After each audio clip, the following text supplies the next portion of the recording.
How you doing? Um, Databases.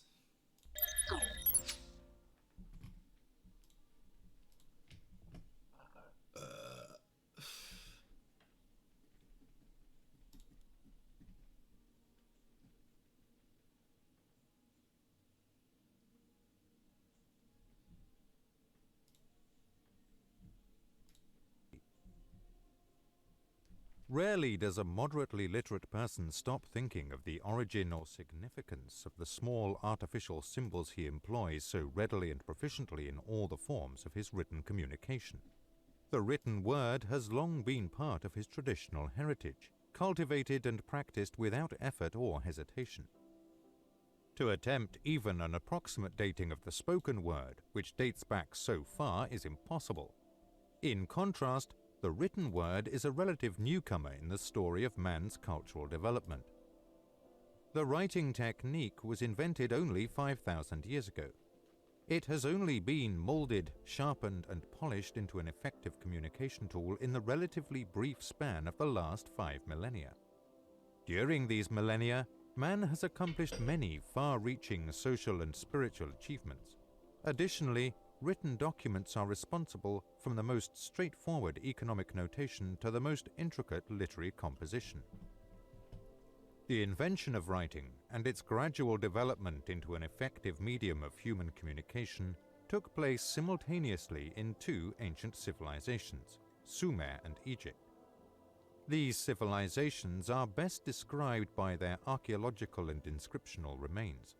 Sumer's writing was probably inspired by its growing urban population's expanding economic and administrative needs. For here, as early as 3000 BC, we find crude pictographic clay tablets containing the oldest bits of economic and administrative memorandum known to humankind.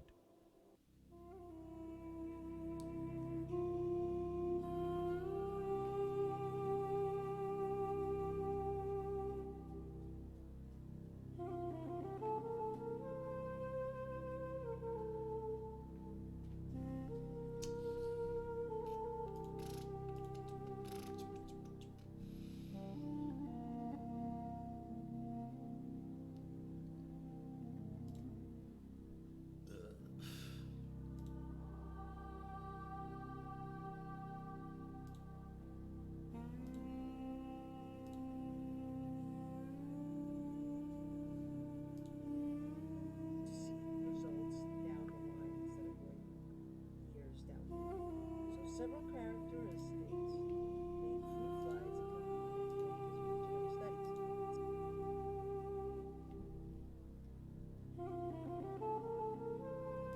Of over 800 lines to brief hymns of only 20 lines. There is a wide variety of types and genres in these compositions, which are as startling as it is revealing, given the age of the culture involved. In Sumer, nearly a millennium before the Hebrews wrote their Bible, or the Greeks their Iliad and Odyssey, we find a growing body of literature.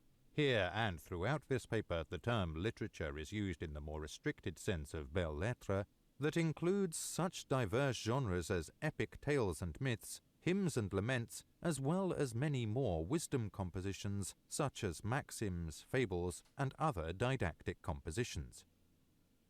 First, we turn to the epic tales of Sumer, the oldest known examples of heroic poetry. Some 12 epic tales that must have been popular in Sumer can now be fully or partially restored. Based on our evidence, they range in length from over 400 to less than 200 lines. Consequently, they should be called epic tales rather than epics, since the latter implies a substantial composition. 9 of our 12 poems mentioned the deeds and adventures of the famous Sumerian heroes Enmerkar, Lugalbanda, and Gilgamesh, who lived about 3000 BC. The remaining 3 stories tell of the exploits of Sumerian hero god Ninurta and the goddess Inanna, goddess of war and love. The Sumerian epic poetry has left a mark on the world's epic literature.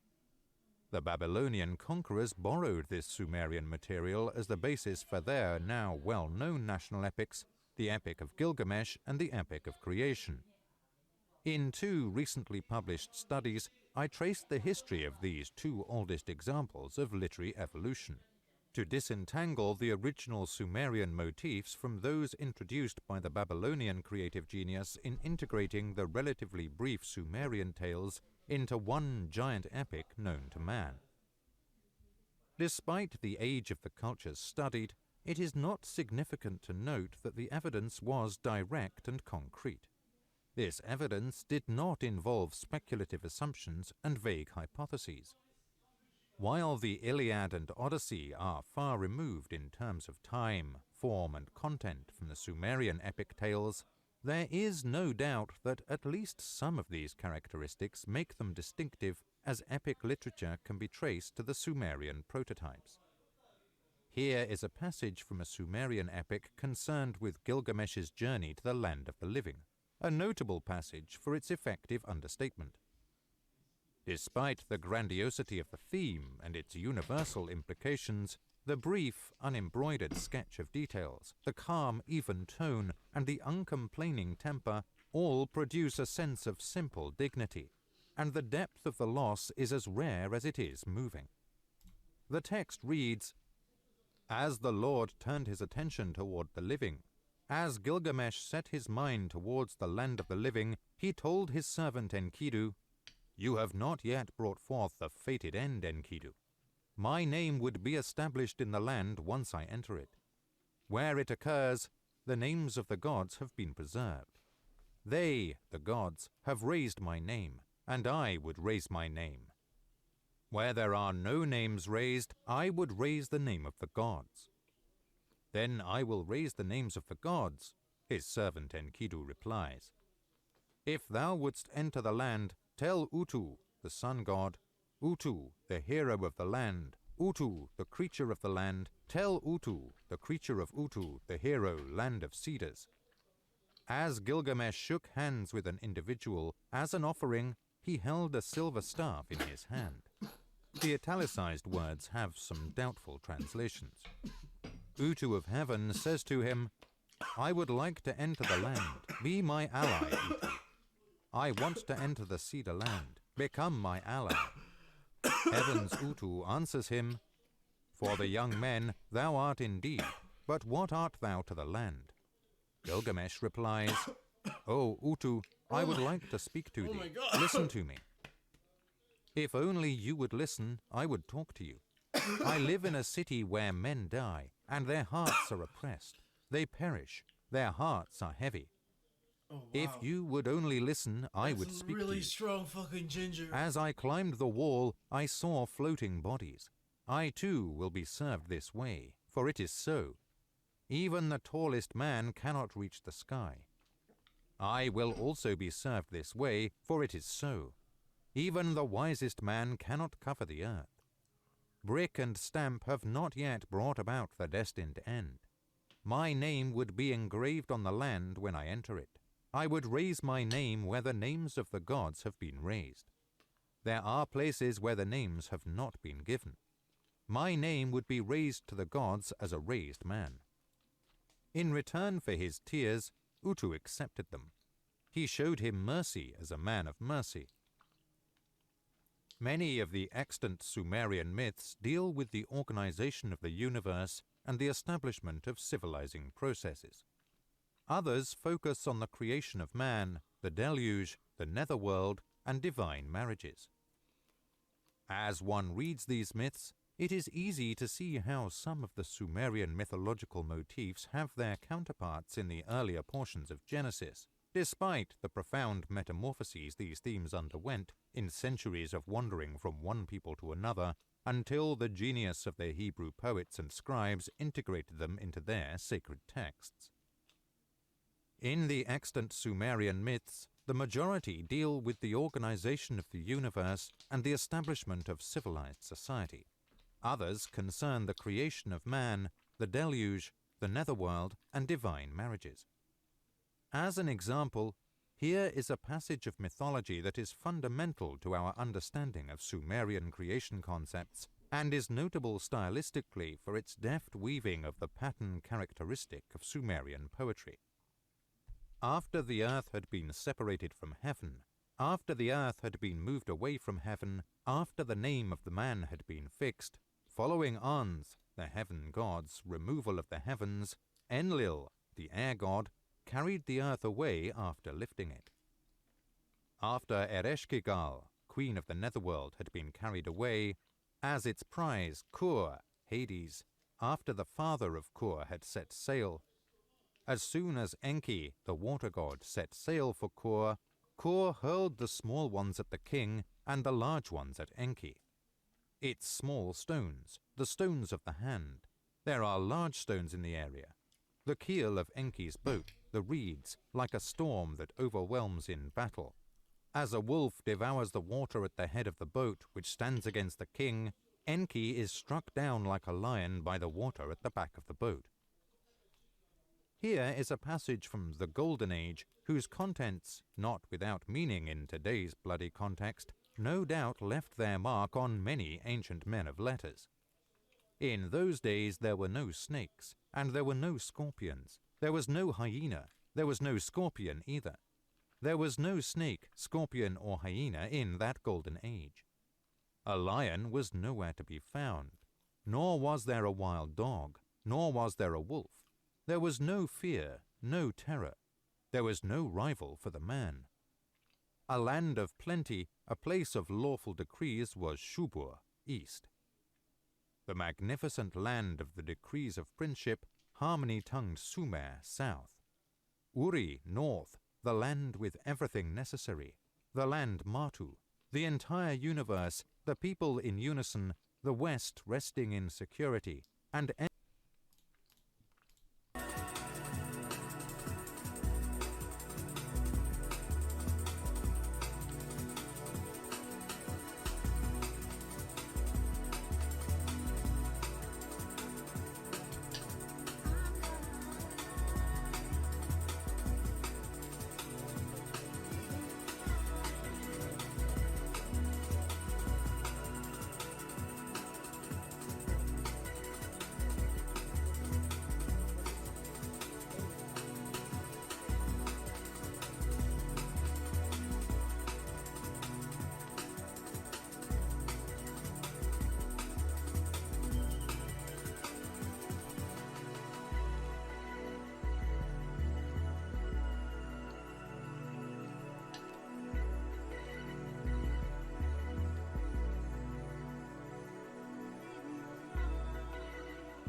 You can never anymore.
Link is here.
Quoi? Une bille. Attends.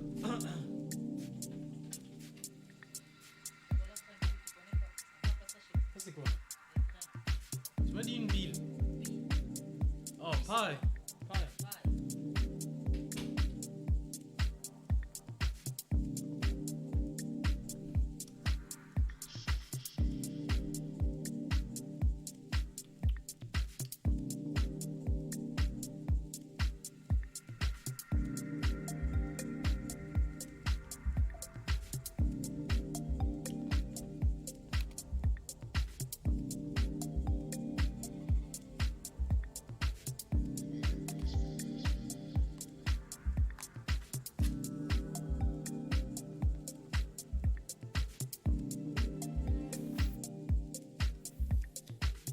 Kybalion is a compilation of Hermetic teachings.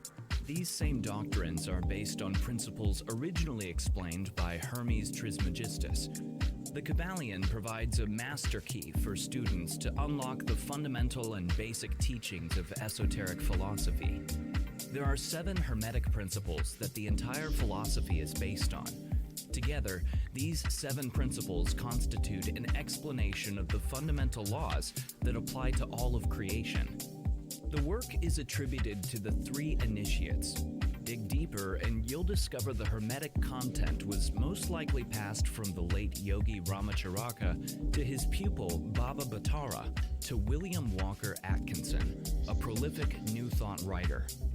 The ancient sage Hermes Trismegistus is the source of the tenets in the Kybalion. Jewish tradition claims that Trismegistus was also a contemporary of the patriarch Abraham.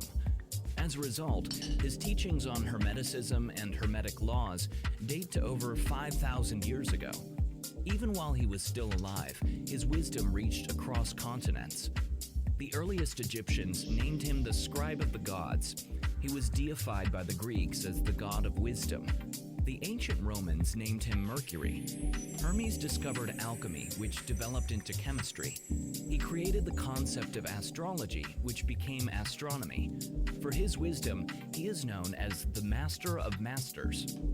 The Kybalion is premised on the theory that there is an intelligent, thinking substance that pervades all space and time. By coming into harmony with this intelligent stuff, you can, to a large extent, control what you manifest in your life.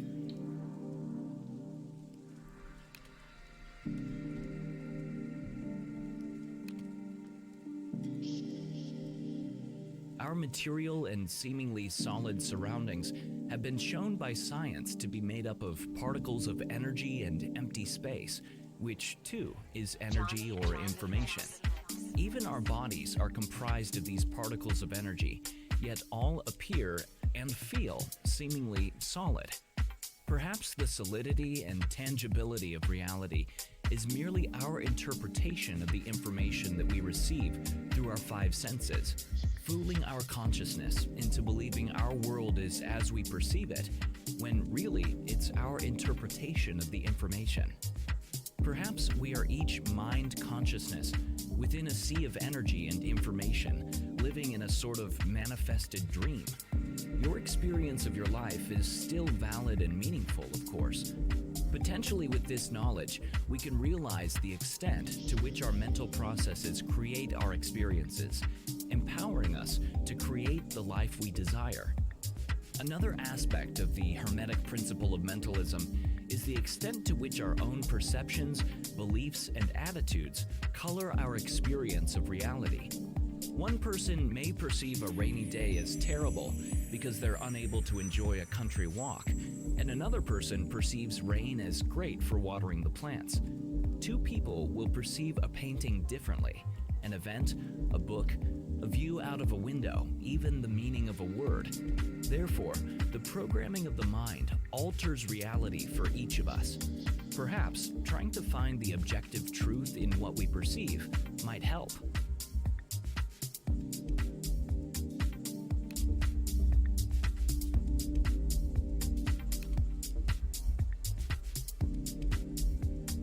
The Hermetic principle of correspondence can describe the nature of our reality and all realities, both outwardly and inside ourselves. We draw from this that the laws of our reality are the same no matter what plane of existence we're in. As above, so below, in all layers of existence.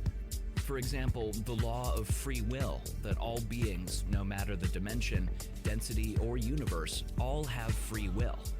We have free will to choose and manifest. Therefore, we're not merely a set of automatons controlled by any higher power. As above, so below, with regards to the law of attraction. As in, we each manifest our personal and, together, our collective reality.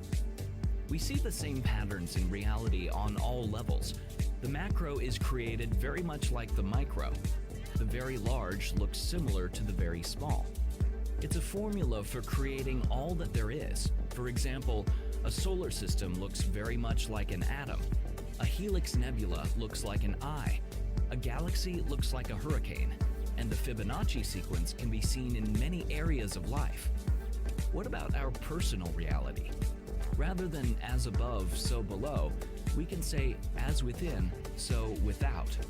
That which is within each of us is reflected on the outside. This ties in very nicely with the Hermetic principle of mentalism. Your reality is how you've manifested it all along. Everything on the outside corresponds with your inner world. Reality is also rather subjective and subject to our own perceptions and points of view, creating our reality in various ways. For example, if we have developed a distrust of people due to unfavorable past experiences, then our outer world will be filled with untrustworthy people. The next person's inner world is full of trust, therefore their outer world seems to be filled with trustworthy people. Therefore, you can work on your inner world to improve your outer world. Hey everyone, today I'm going to be showing you a ball that spins on its own.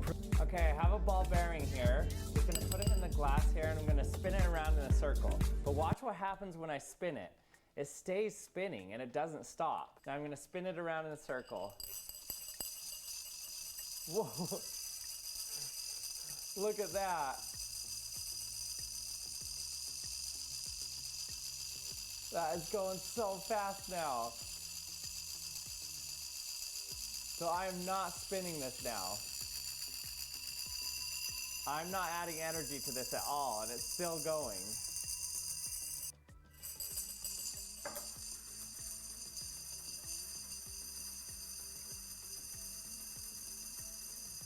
So how is this working? This seems impossible. I'm not adding any energy to it seemingly, but it's continuing to spin around in a circle and stay suspended above the surface like this. So how was I actually doing this? Well, I was using a device that's used to power the egg of Columbus. Okay, so watch how cool this is. I just get it spinning a little bit. Look how high above it I can move it. And also, this isn't just a regular ball bearing, it's a magnet. It actually does better higher up here.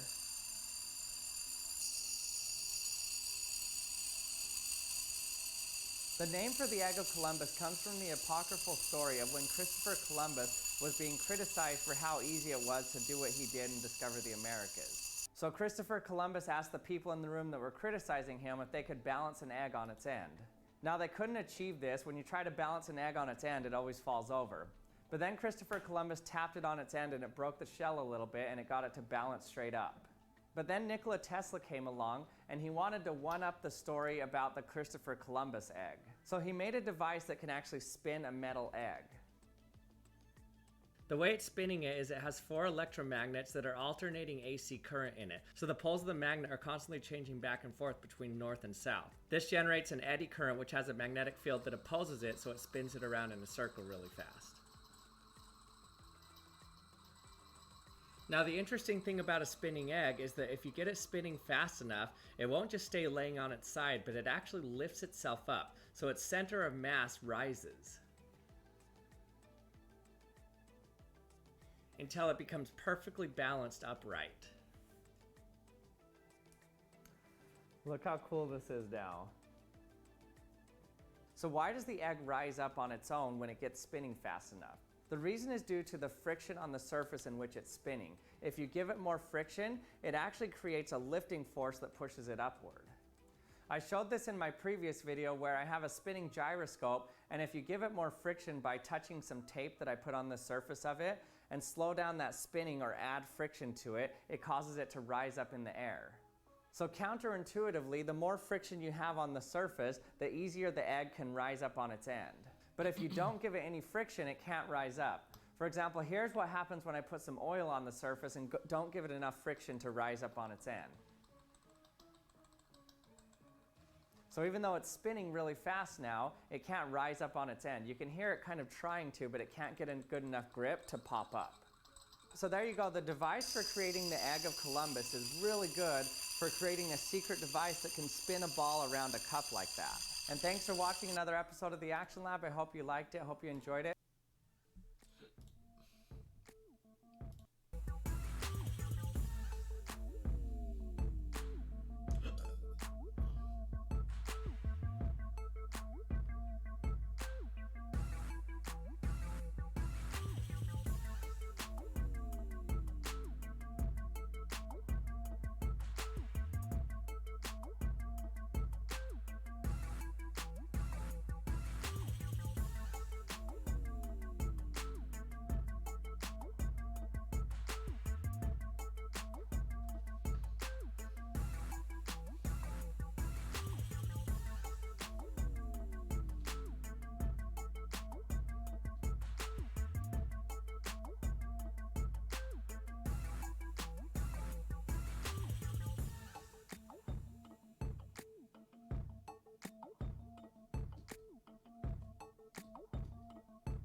Around 1159 AD, a mathematician called Bhaskara the Learned sketched a design for a wheel containing curved reservoirs of mercury.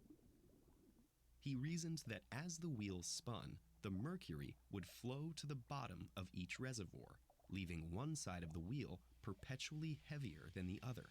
The imbalance would keep the wheel turning forever. Bhaskara's drawing was one of the earliest designs for a perpetual motion machine, a device that can do work indefinitely without any external energy source. Imagine a windmill that produced the breeze it needed to keep rotating, or a light bulb whose glow provided its own electricity. These devices have captured many inventors' imaginations because they could transform our relationship with energy. For example, if you could build a perpetual motion machine that included humans as part of its perfectly efficient system, it could sustain life indefinitely. There's just one problem. They don't work. Ideas for perpetual motion machines all violate one or more fundamental laws of thermodynamics, the branch of physics that describes the relationship between different forms of energy. The first law of thermodynamics says that energy can't be created or destroyed. You can't get out more energy than you put in. That rules out a useful perpetual motion machine right away, because a machine could only ever produce as much energy as it consumed. There wouldn't be any left over to power a car or charge a phone. But what if you just wanted the machine to keep itself moving? Inventors have proposed plenty of ideas. Several of these have been variations on Bhaskara's overbalanced wheel, with rolling balls or weights on swinging arms. None of them work. The moving parts that make one side of the wheel heavier also shift its center of mass downward below the axle. With a low center of mass, the wheel just swings back and forth like a pendulum, then stops. What about a different approach? In the 17th century, Robert Boyle came up with an idea for a self-watering pot. He theorized that capillary action, the attraction between liquids and surfaces that pulls water through thin tubes, might keep the water cycling around the bowl. But if the capillary action is strong enough to overcome gravity and draw the water up, it would also prevent it from falling back into the bowl. Then there are versions with magnets, like this set of ramps. The ball is supposed to be pulled upwards by the magnet at the top, fall back down through the hole, and repeat the cycle. This one fails because, like the self-watering pot, the magnet would simply hold the ball at the top. Even if it somehow did keep moving, the magnet's strength would degrade over time and eventually stop working. For each of these machines to keep moving, they'd have to create some extra energy to nudge the system past its stopping point, breaking the first law of thermodynamics. There are ones that seem to keep going, but in reality, they invariably turn out to be drawing energy from some external source. Even if engineers could somehow design a machine that didn't violate the first law of thermodynamics, it still wouldn't work in the real world because of the second law. The second law of thermodynamics tells us that energy tends to spread out through processes like friction. Any real machine would have moving parts or interactions with air or liquid molecules that would generate tiny amounts of friction and heat, even in a vacuum. That heat is energy escaping, and it would keep leaching out, reducing the energy available to move the system itself until the machine inevitably stopped. So far, these two laws of thermodynamics have stymied every idea for perpetual motion and the dreams of perfectly efficient energy generation they imply. Yet it's hard to conclusively say we'll never discover a perpetual motion machine, because there's still so much we don't understand about the universe. Perhaps we'll find new, exotic forms of matter that'll force us to revisit the laws of thermodynamics.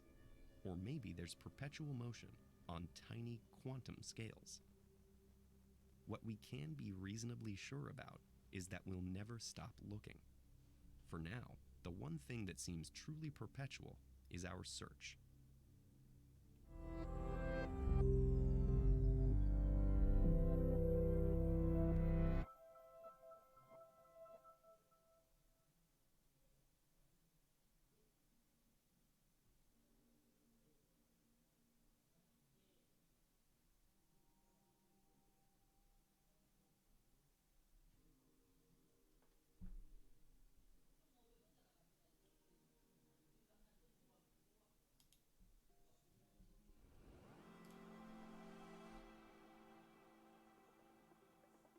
Perpetual motion.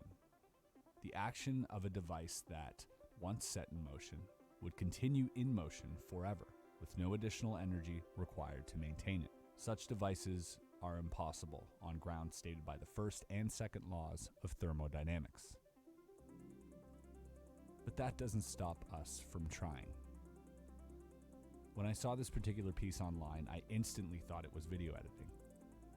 Much like a magic trick, when left with no explanation, I started to speculate that something more fishy might be at play.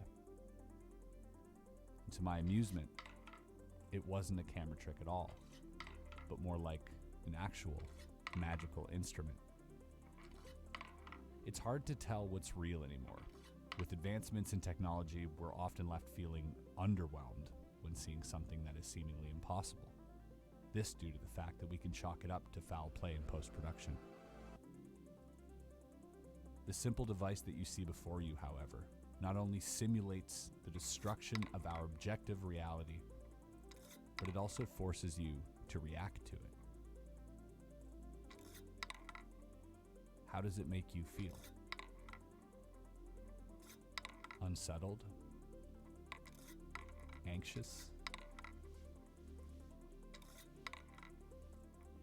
But of course, every illusion isn't complete without a method. This one being hidden in its base.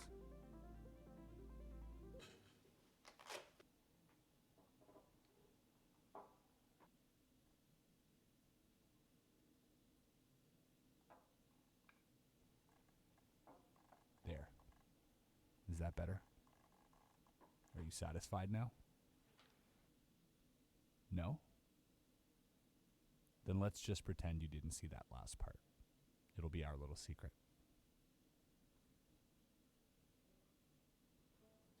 The 5-story pagoda. This is by Shigeo Yamanaka, who is a 4th-generation kumiki master. Kumiki is a Japanese word which means to join wood together. Along with this puzzle comes a little note about the history of its origins. I can't read Japanese, so a special thanks to my friend Joey the Anime Man for the translation. It reads as follows.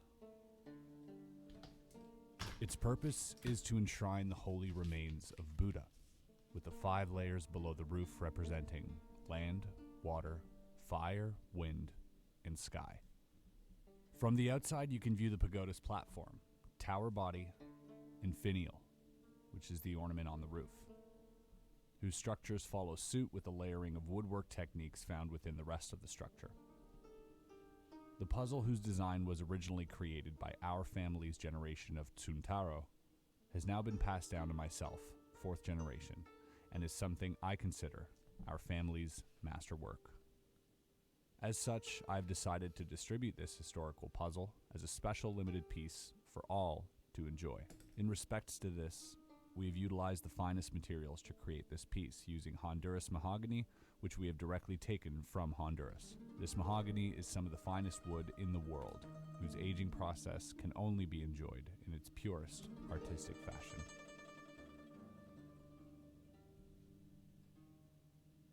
The first step was to disassemble the key piece. The key is important and present in all kumiki puzzles. While taking it apart, it occurred to me that this puzzle was not meant to be rushed. Each piece is so precise that any force would hinder the process. Instead, a steady hand and relaxed mind would help the pieces fit in smoothly. It's as if the puzzle forces you to slow down and observe every detail of its simple, yet fairly intricate features.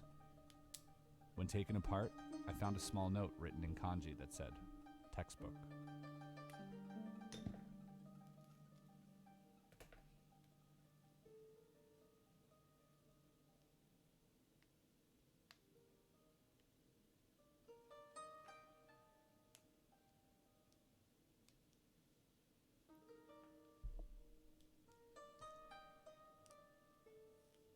Putting it back together proved slightly more difficult in that it would test my memory. After several minutes of trial and error, the solution became more and more clear. Proud of what I had done, I raced to the top only to realize that the key, which I had started with, cleverly had to be the first move in its assembly as well. Back to square one. From there, I would be able to reconstruct the pagoda. This small detail was once again a reminder to slow down, to treat this solve not as a challenge or a test, but as a means of relaxation, almost meditative. It's a nice change of pace from the regular puzzles I solve, and forced me to appreciate it entirely from start to finish.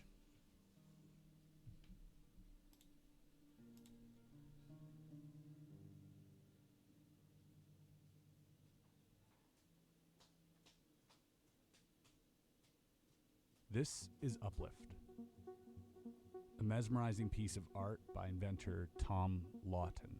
It's essentially a never-ending spiral with a goal to inspire you to unwind as it gracefully turns the sun's power into a hypnotic flowing motion. Tom realized when inventing this that this isn't a necessity, and as such, the only way for this to make sense is to create it in a sustainable way, using the things we don't need. The spiral is made from an industrially purified stream of waste fishing nets sourced from the hake fisheries in Cornwall, England.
Hello.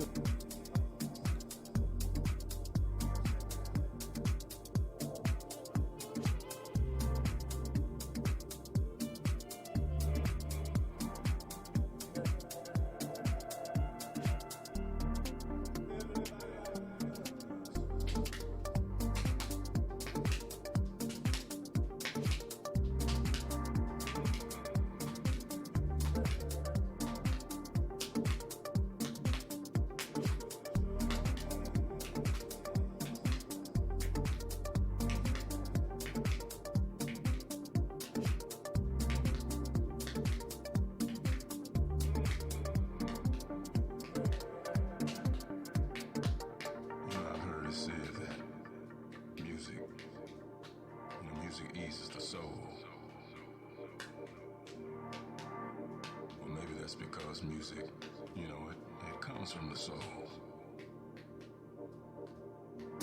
I've also heard folks say that music, it tames the savage beasts.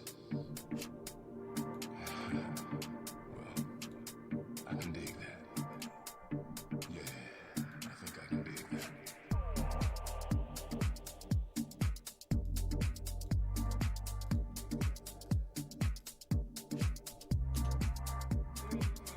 Everyone and my dear VR travelers, I welcome everyone to Egypt. In this video, I will take you to the first wonder of the world, the pyramids of Giza. I will tell about the pyramids and its speciality while you guys listen to it and enjoy it. The Great Pyramids of Giza are nothing but the tombs of Egypt pharaohs which is built 4,500 years ago for the ancient Egyptian kings. Egypt pharaohs were believed to become gods in their afterlife. To prepare them for the next world, this pyramid was built, and it's filled with all necessary items like gold, food, clothes, so that they can make use of it in their afterlife. Pharaoh Khufu began the first pyramids project of Giza. His pyramid is the largest in Giza's pyramids. which is 147 meters high from the ground. Its estimated 2.3 million stone blocks each weighed an average of 2.5 to 15 tons.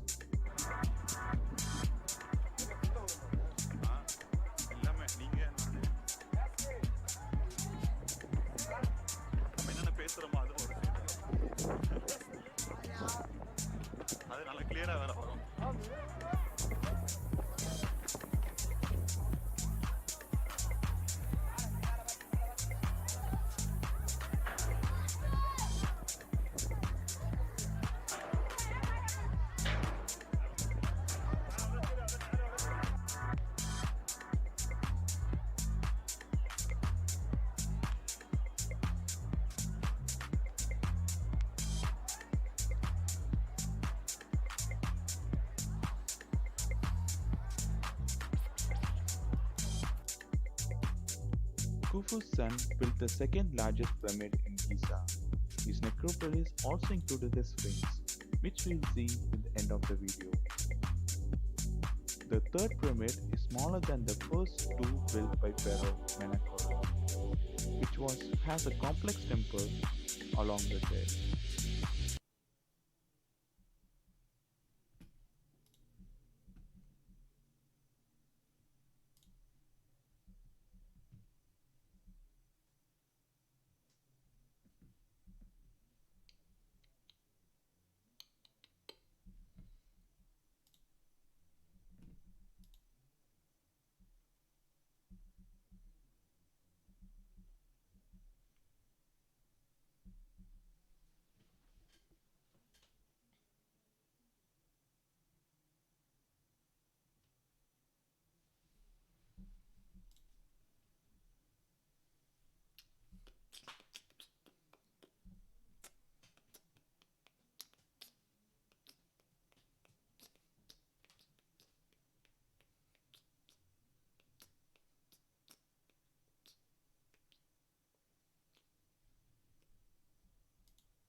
Oh, why is it so slow?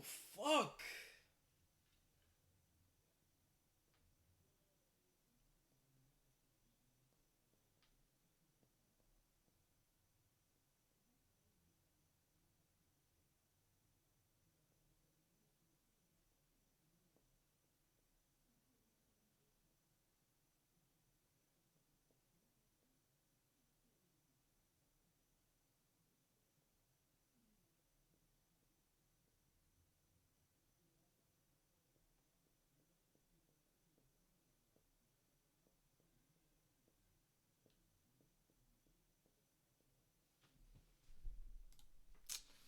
Bruh.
Bruh, all I'd have to do is have a website with a bunch of videos that, let's say you get to the building, then 360 video of the floor, and you can choose key points to move to.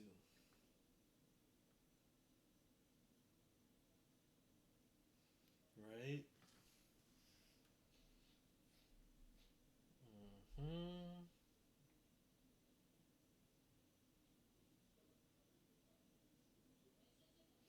Or just have an AR. That or just AR.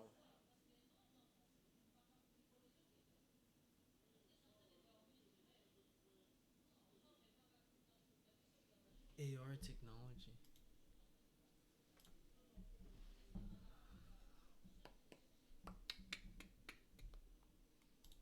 Yeah, I think AR would be the best.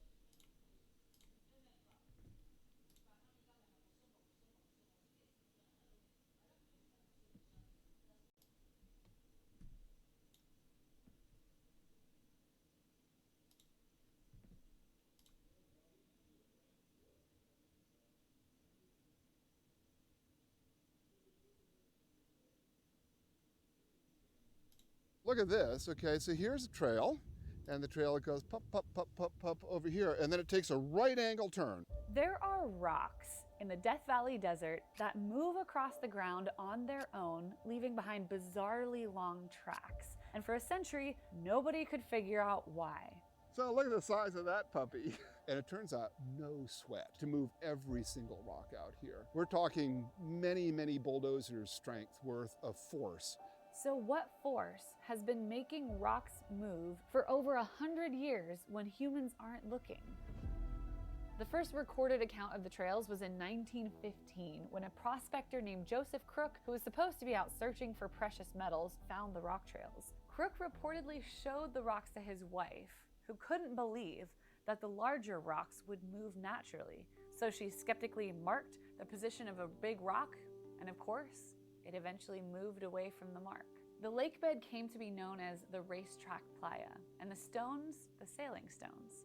You go to the desert and you see the tracks these giant rocks have left behind, some that are parallel where the rocks have moved at the same time and then they've turned the same time, and you're like, what is going on? So I started looking into it, and what I found was a heartwarming story about two cousins who solved the mystery together, and a clever experiment that had convinced scientists that the correct solution was wrong. And then this moment where scientists all over the world were reaching out saying, oh, I have this other mystery with rocks moving. And a young scientist whose life was changed by this mystery. So back in 2014, cousins Dr. Richard Norris and James Norris solved the rock mystery at the racetrack playa. And now they're back. So I spent 16 hours traveling out to meet them and join in on their latest adventure. Check your spare tire, sharp rocks ahead. No AAA. Ah! It's vibrating my butt. Hey Diana. Hey, I'm Diana. You're watching Physics Girl. I think it's also worth taking a minute to appreciate how incredible the setting is for these rocks. Death Valley is in the northern Mojave Desert, sitting in the rain shadow of the Sierras. Death Valley is one of the driest places on the planet, and it is certifiably the hottest. So naturally, we went there in the winter. When we went, we camped out for a night in Stovepipe Wells, which is a nice midway point because it has a gas station and a general store that once served 12 pots of coffee in an hour. And then, boom, a track. That's so cool. This is the lowest point over here. Okay. And if you go up to the grandstand, which is the pile of rocks at the far end. Okay, that's what the grandstand is. It's called the grandstand. The lake bed of the racetrack is filled with dried sediment that extends 1,000 feet down into the ground. So one of my first thoughts was whether the tracks were caused by an animal, but then you see the earth this is place. vibrating. You're like, what lives in Death Valley? It's called Death Tremendous Valley. speeds. There can't be So much. it's tiny Well, little we had earthquakes a that move the rocks. beautiful kangaroo rat in our camp last Oh, night. cute. And they're the cutest little thing. They're cute, but they're not pushing around rocks that weigh as much as refrigerators. Richard had heard about the racetrack problem many years prior in school, and eventually the itch of the mystery got to him enough. Well, so what happened? fundamentally, is that Jim said, I think we could probably solve this little problem. So they began coming out to the racetrack and trying out experiments. Jim had the idea of putting the GPSs on the rocks. We set out our own rocks, of course, drilled holes in the rocks to put a GPS tracker in. The switch would be thrown and the GPS would turn on to live mode, okay, collecting data constantly. Well, you would know the rocks had moved, but how would you know what had happened? And then connecting that with a weather station meant that we would know what the weather conditions were. So the duo set out their trackers in the winter of 2011, and their collaborator, Ralph Lorenz, reportedly claimed this would be the most boring experiment ever, as they prepared to wait for something to happen, knowing that it might take decades. But a mere 2 years later, the motion-activated GPS trackers switched on a day when they least expected movement. Before we find out why the GPS trackers switched on, a quick message. I'd like to thank the sponsor of today's video, BetterHelp. Sometimes I wish I just ended our careless there so you did. To see. Hadn't expected it. Because after reviewing prior experiments, here's what they had expected to see. There's these two camps, you know, it's strong, powerful winds, it's ice, and we were both inclined towards the wind idea. The sharp and carry experiment sure suggested that ice wasn't the driver. That was, I have to confess, convincing to me. The reason Richard is confessing is because the experiment he was referencing was so beautifully convincing that it was not ice. Here's how that experiment went. Scientists put stakes in the ground surrounding a couple rocks, and then one day, one rock moved out and the other one stayed in. The researchers were convinced if sheets of ice were dragging the rocks, then both of the rocks would have moved. So at this point, James and Richard pretty much rule out ice. They're team wind, so they head out to the playa expecting a hurricane to blow the rocks around. And our expectation was that we would come out here with a four-season tent. We would stake it down. When it was howling outside, we'd peek out, you know, and we'd see the rocks scooting by, kind of thing. But on a chilly morning with a light breeze, a few days after a snowstorm had brought enough water to make a 3-inch pond on the playa, something happened. I have an embarrassing thing to say. You know, we saw it like an hour after it happened. Okay. But we were unfortunately over there, about a kilometer away. And we saw all the ice that had been a part of this big ice panel piling up out there from the other side. And it was like, Jim, what's going on? And then we walked along the shoreline over there, and there was big piles of this clinker ice. It kind of goes clink, clink, clink, clink, clink all over the shoreline. That's, you know, plate glass, thin, you know, clear, beautiful glass with rocks in it. Giant sheets of ice, hundreds of feet across, were starting to move across the playa. And then we arrived down here. We climbed up on the what we call the source hill, because that's where almost all the rocks come from. And it was like, oh my God, we missed it. You know, the biggest move event in 10 years, and we were on the wrong, you know, kilometer away. Well, and then it was like the scales fall from your eyes, that literally, that, you know, then we understood immediately what was going on.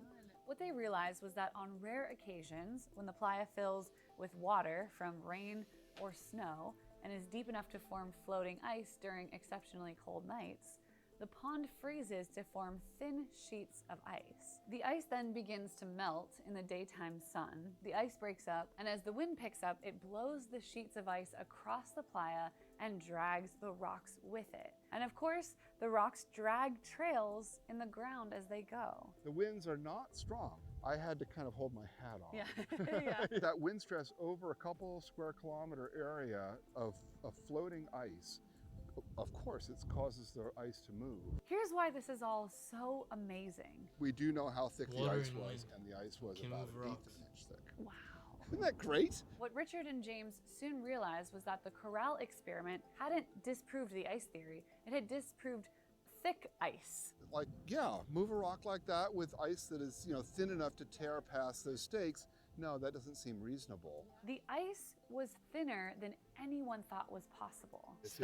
Yeah. This is a little thin sheet of ice. That's amazing. Huge. Both start moving, and Yeah. then they move for 16 minutes with the same exact pattern, but they're 650 feet apart.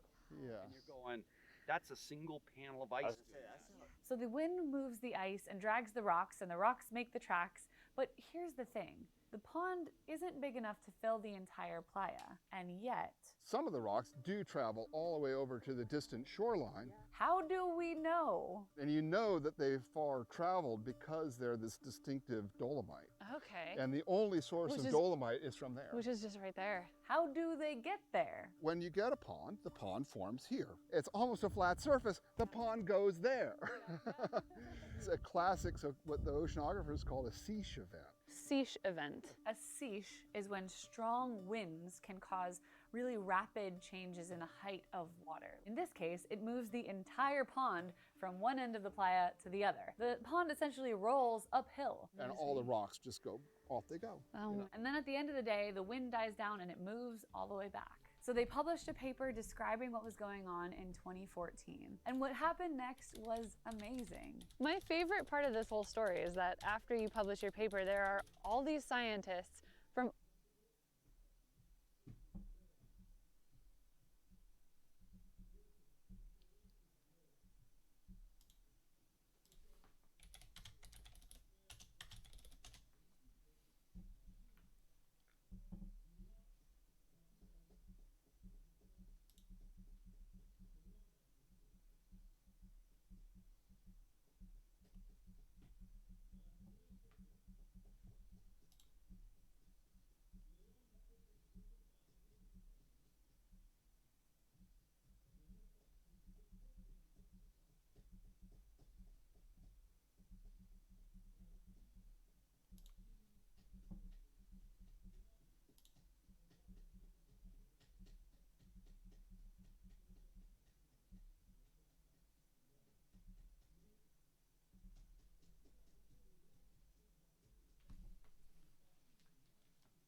and I can move out of the sphere, and it is very, very...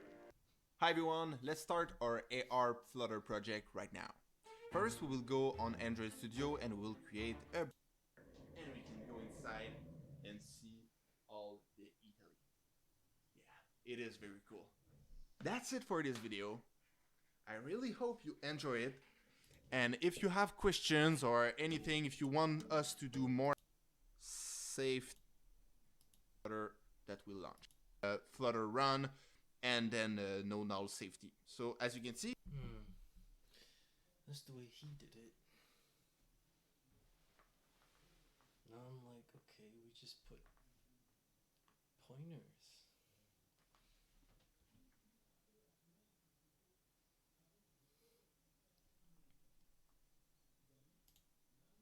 That's crazy. That's actually crazy. That's actually crazy. That's actually crazy.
since you can't connect your phone, is my SDK folder. Perfect. Think, but just take it works on 195. It works for 4.2, 7.2. Hey everybody, welcome to Map. And also on desktop phone, then you make your dues. If you want to watch the rest of the course, the link is down below. Not only do we get the access to this course, but you get access to a lot of other courses in it.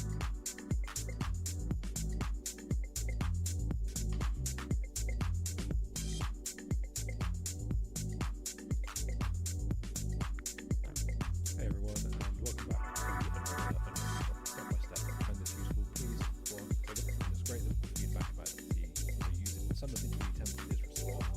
And share the video, right? Technically, in the stack of available job wood. This is going to be looking at my desk. I have work built ready to go. What you can see is, as I'm moving around the room and looking at different platforms, it's going to be looking at my desk. And when you can see these orange lines appearing, that's what the class is as a valid plane. So this is something that we could in practice ensure. This is something that floor or surface. And as we go around the room, you can see that we'll be picking up new planes and adding this to the stack of available geometry. Now, like I mentioned, you don't really want to do this on the event tick, and you definitely don't want to be showing all of them because it gets a little bit crowded. This is purely for debugging and demonstration purposes. But we can see that just in this short amount of time, we have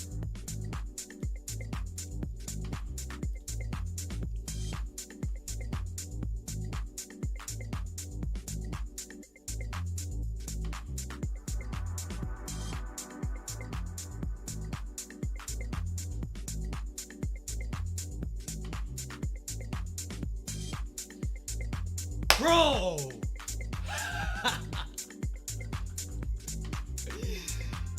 Yes!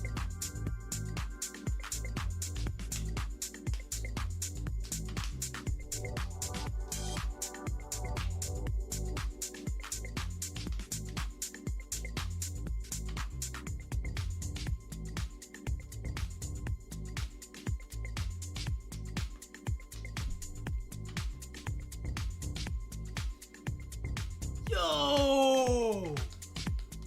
I need to write these ideas down.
Flocculent, I'm on the brink.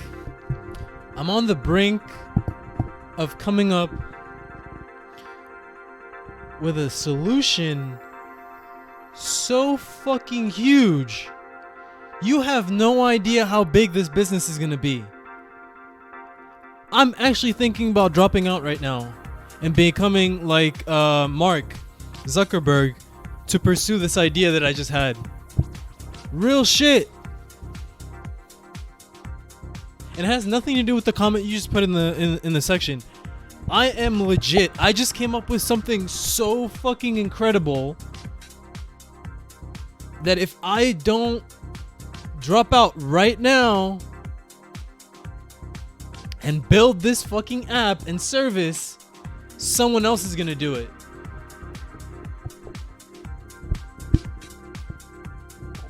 And it has nothing to do with collecting data. Don't worry, I'm not a fucking lizard person. But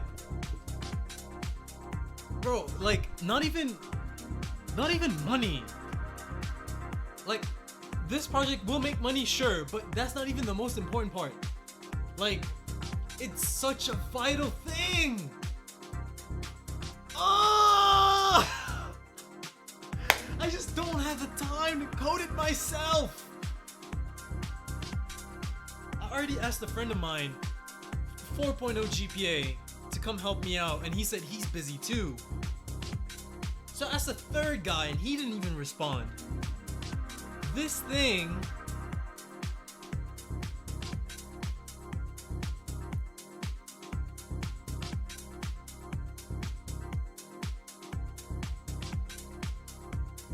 and there's 3 avenues for it, bro. Holy shit.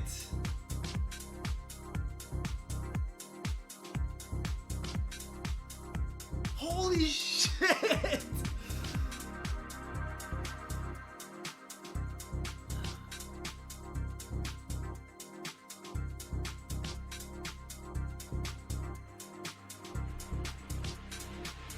I've been trying to get an internship for so long, right? None of it's been working out. And it's gotten to the point where I'm like, okay, you know what? If no one's gonna hire me, partly I don't want to be hired too, because like I want to finish this degree. But like, yeah, if no one's gonna hire me, fuck it, I build my own shit. I don't give a fuck. I looked at the Tekken scene and I knew like being a player wasn't worth it. Right? You can be the best player in Tekken, and the amount of time you spend being good at Tekken is great and all, and you're the best player. In 2 seconds, you can be replaced by some guy from a third world country, right? In 2 seconds, you know, somebody else can take your spot. And another thing, you don't even make that much money off of it. You make money off sponsorships. That's so fucking lame, bro. So I was like, okay, I'm gonna reinvent the game. I'm gonna host tournaments. I'm gonna be the big boss.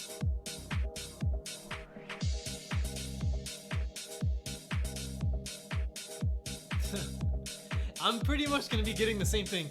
This idea that I have is guaranteed to get a contract from Google. 100%. I need to open up my own LLC as well. That won't be tied to anyone else, because I'm sick and tired of people like trying to take what I build and make it their own. You know what I mean? Like, if you worked on the project with me and we agreed that you're gonna become a partner, sure. But you're not gonna come in and put in work that I can pay you off and then start to claim my shit. You weren't the brains.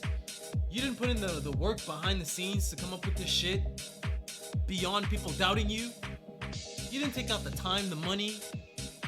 Then you wanna claim the shit? Like, nah, bro.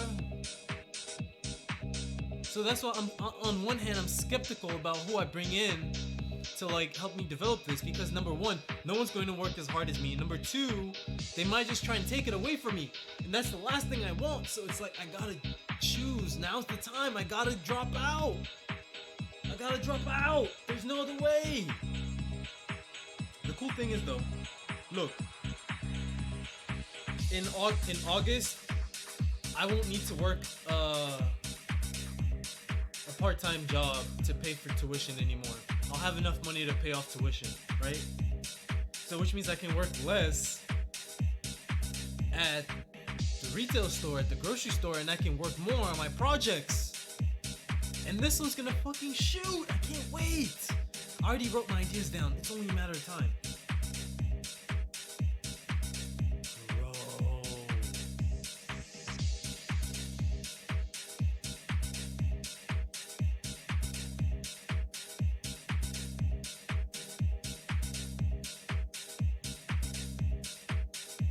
Of course I'm gonna finish. The fuck do I look like? I'ma just do it on the side. Bro. Because the best part about it is I already have like a deliverable. I already have something that I can present to people and show them that, like, hey, I'm serious about the shit. You know what I mean?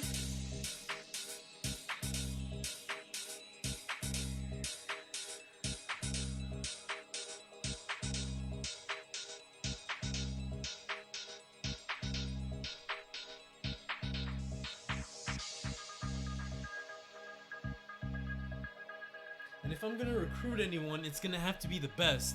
I'm not dealing with anyone who's subpar and ends up trying to take my shit. If anyone's gonna take my shit, it's gotta be someone who's at my level or better. So far, I haven't met anyone better than me, but there's people that are close. Anyway, let's get this fucking work done, bro. Holy shit!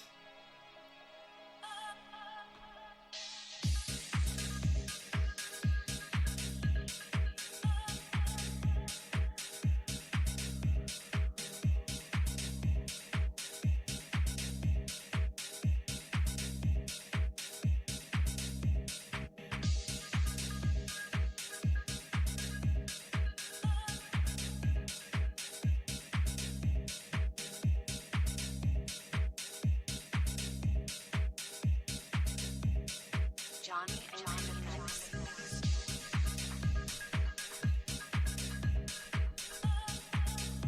All I need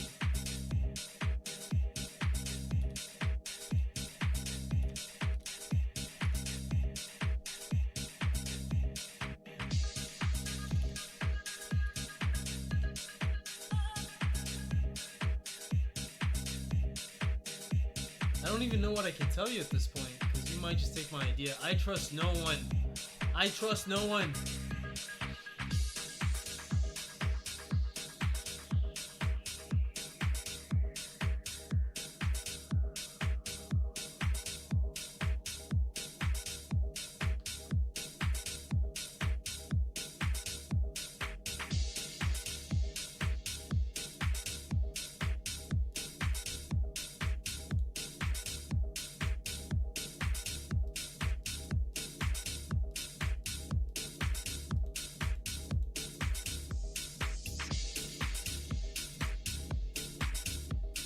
It's like I keep telling those motherfuckers at work, I'm not on y'all level, bro. God damn, man, always fucking making my life hard. I'm just trying to work and get some money so I can do this. It's really all I want in life is just to be settled so I can do some fucking research. You know what I found out today? I found out ever since I was a kid, I always wanted to know, more about the creation of human life and, why we have pyramids and shit. And today, I figured it out.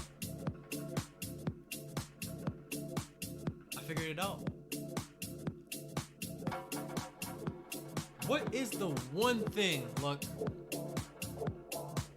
that humankind wants more than anything in the world and actually needs it? What's the one thing that we as the human race need? No.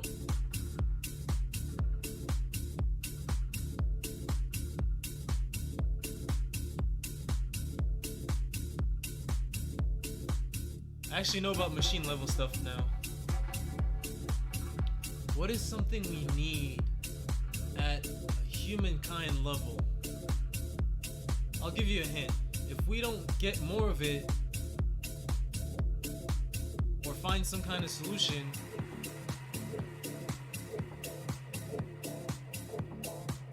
we'll all either die or won't. Fuck it, I'm gonna just tell you. It's renewable energy, right?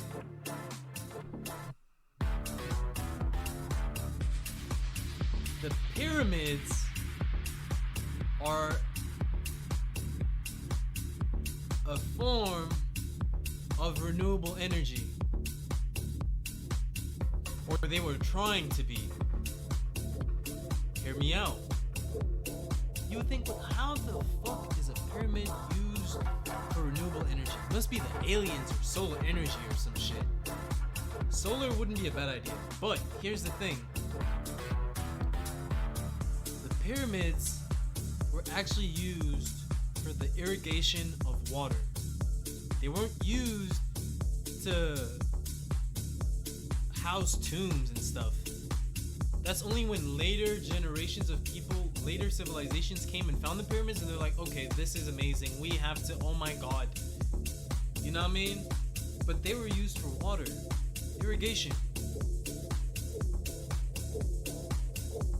They were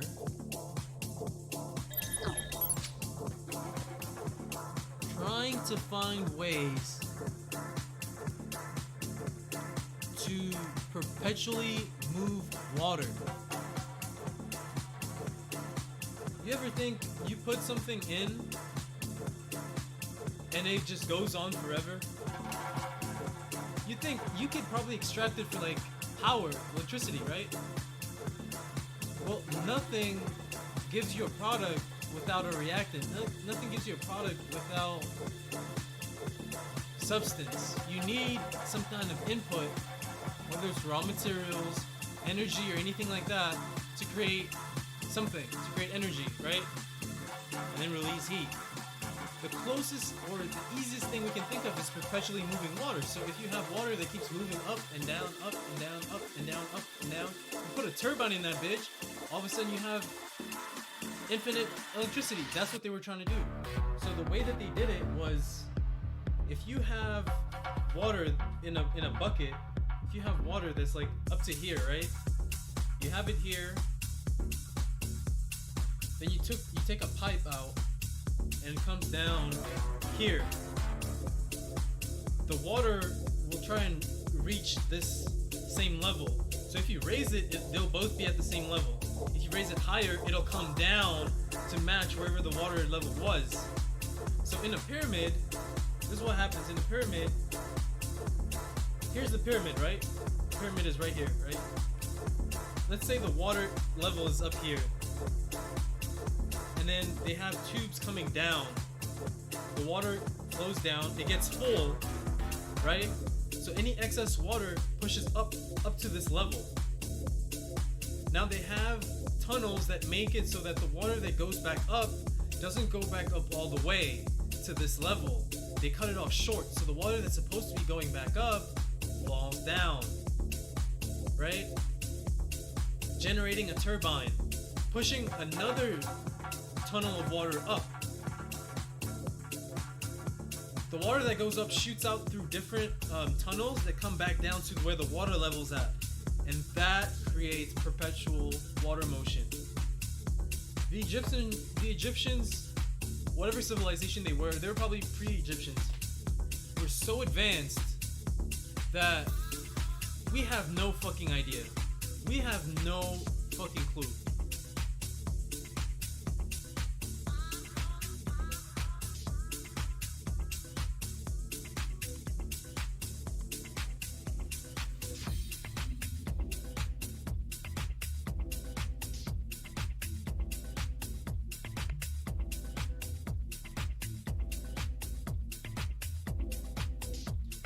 Hi, Jim.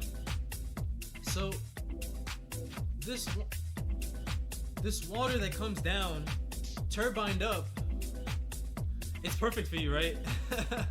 The water that comes down is shot up. Now, the exact manner that it's shot up and the turbines and that part I'm still trying to figure out. I'm only at like 2 out of 3 steps figured out. You know what I mean? But like, just picture that. Perpetual motion under the pyramid, And the reason why it's shaped like a pyramid is so that the water or the product of perpetual water motion is water being released.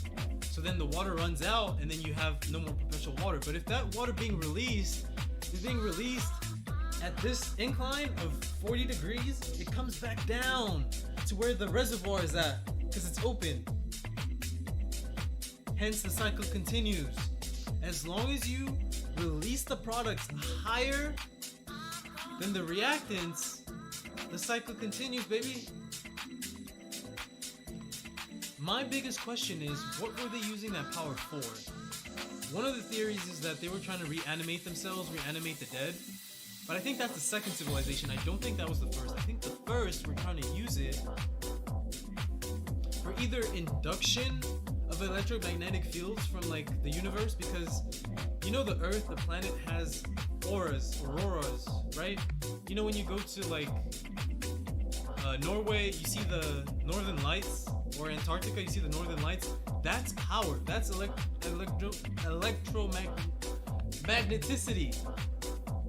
So one way to harness that, is like having something that's shaped like, not like a pyramid, but like a bowl. Like not a bowl. You know that thing you used to bake that's shaped like, it's like that, and then it's like that, right? So that's one use, but I'm not sure about it. I'm just giving you more information. But the important thing is,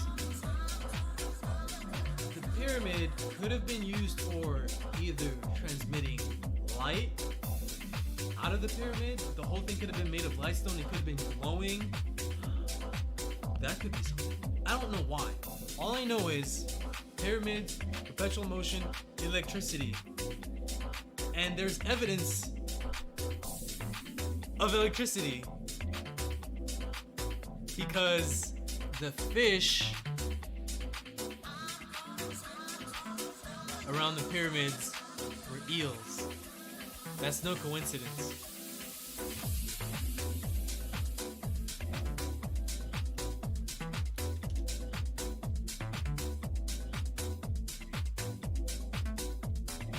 Look.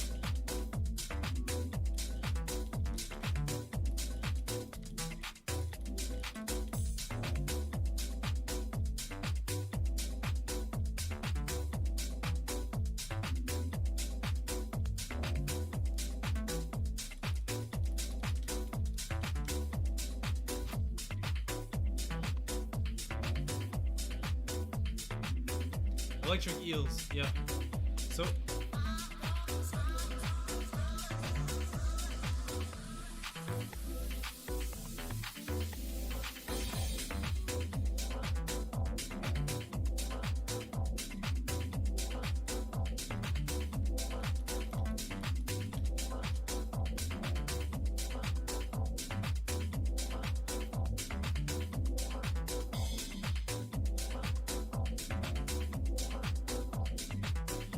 to power electric lights as they built the interior pyramids? That's even more evidence. All I was going for was that, oh, y'all can't see, wait, never mind. Because of the generation of electricity and water, there are obviously fish swimming in that water too. And the fish that survived in that water were fish that were able to live with electricity, because electricity was constantly being generated. So that's why there are many electric eels around that period. But I'm just finding out that there's more to it. They were actually, hold up. Oh, that's 1972. Okay, never mind. I thought that they had lights back in the days of the pyramids. But you get what I'm saying? So, I'm just an intelligent person, man. Just an intelligent person finally harnessing their God-given skill. Wasting my time doing these dumbass assignments when I could be building the technology of the fucking future. If there's anyone, any scientist that we need to pay attention to, it's Nikola Tesla. Forget Albert Einstein. Forget, okay, not Isaac Newton, because he's important. But yeah, I'd say focus on Isaac Newton, Nikola Tesla, and Rene Descartes. Why am I pronouncing it like with the English accent? René Descartes. So René Descartes, Nikola Tesla, and Isaac Newton. Because René, who I believe I'm the incarnate of, but anyway, that's just me bullshit. This guy was a master, PhD, whatever, of philosophy, right? Isaac Newton had to do with the laws of physics. Nikola Tesla harnessed electricity, but especially Nikola Tesla, he found out about longitudinal waves, and his plan was to send out wireless electricity all over the world. That's why I talked about the auroras. If you can transfer waves of radio, you can probably transfer electricity too. And he mysteriously died. But he paid real close attention to the pyramids, right? And he had a fixation for the numbers 432 and 369, right? This is just insane.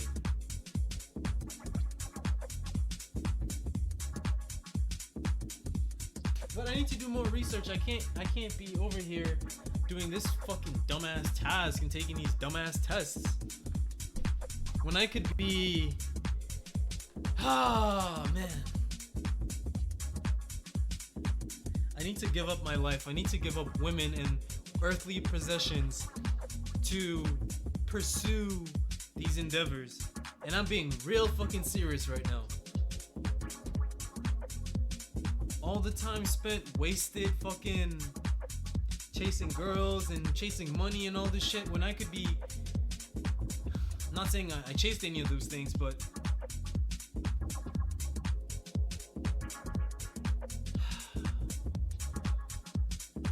the possibility, or just trying to wrap my head around all that time being dedicated to something like this, to research, could go such a fucking long way. Oh my god.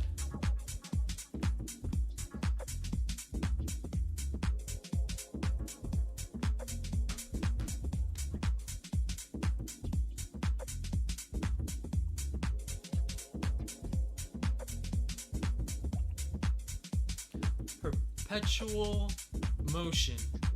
There has to be a way. That's y'all homework for tonight. Find me a way to complete perpetual motion. The only thing that I know of that is perpetual is actually just a transfer of energy, which is a pendulum. But even a pendulum, I think, loses electricity or loses power when you swing and it hits and hits and hits and hits and hits. I wonder if a pendulum ever stops. If it doesn't, that could be a renewable source of energy.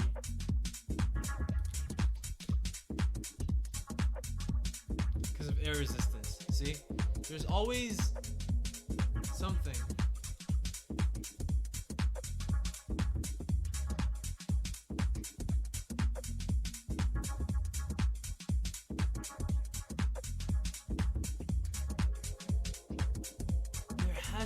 There's no way.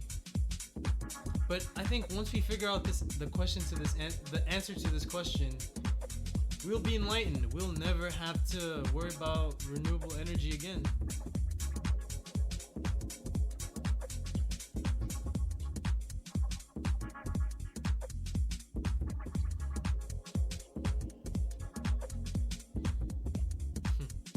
Yeah, of course you fall into those rabbit holes, but I'm the kind of person to harness that, you know? Yes, I went through the rabbit hole of pyramids and shit, but, you know, I'ma figure it out.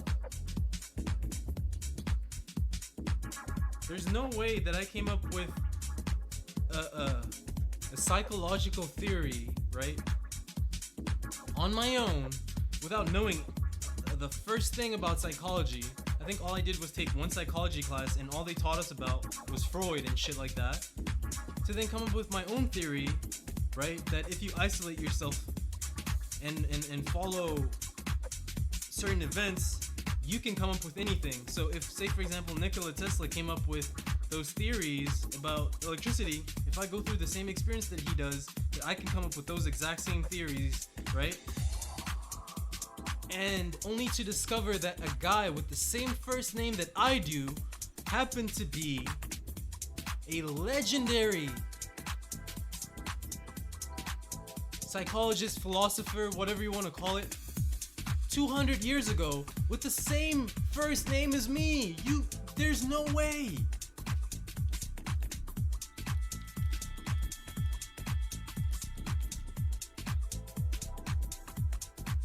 And he came up with the same theory. There's no fucking way.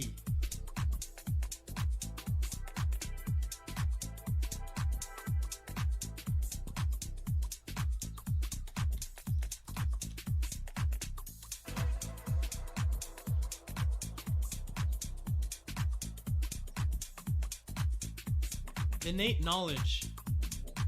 All humans are born with the knowledge. All humans can come to the same.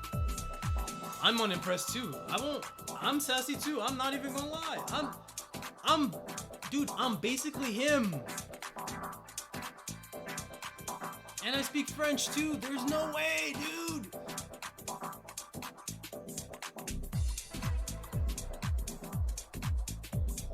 His birth date must be different than mine, please, because then, oh my god.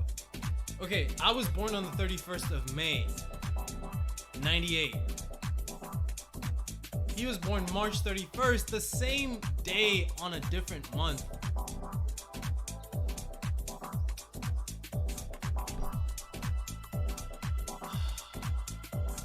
There's just no fucking way, dude.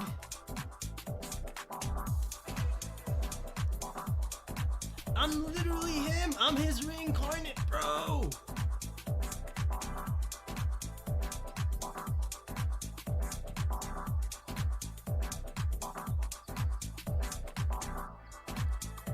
Basically, he said that if you put yourself in a box or a barrel by yourself for a long amount of time, you will start to think.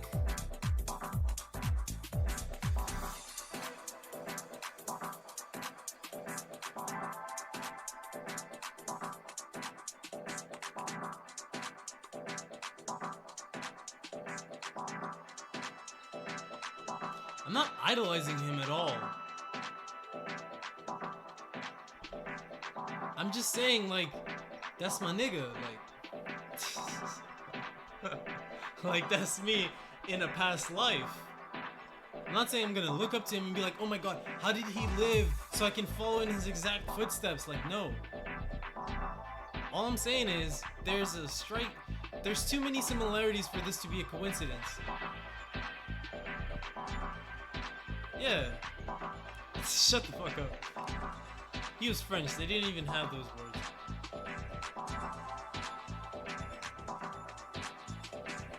And I'm not even a psych major.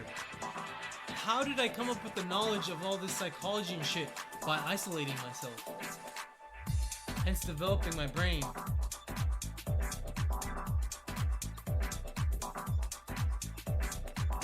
And going through the exact same steps that he did. He isolated himself too, and was a scholar. So we both came to the same.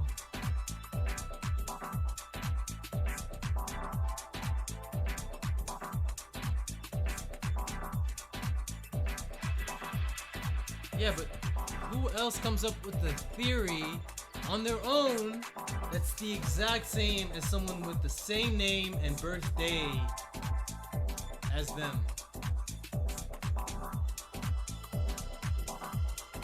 No one.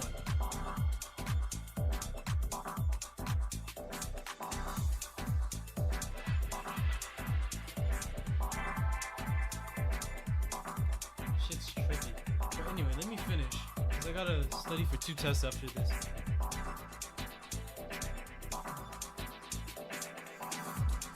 Man, I ain't worried about horoscope. All I'm saying is the day of... I don't believe in the traditional horoscope at all.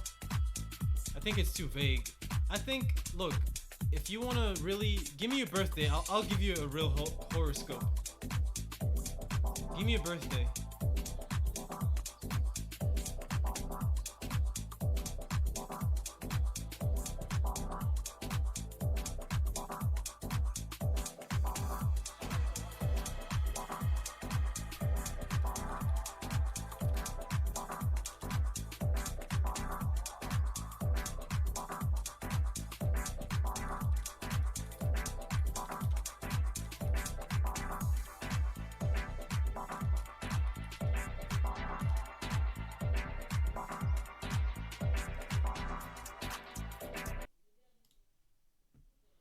said September 9th, right?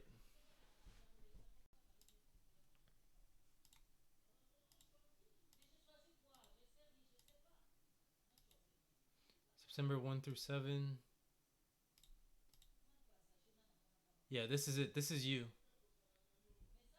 Full of wisdom, inspire hope, focus on inner riches rather than the seduction of material things. Oh, September 1st. Oh, shit.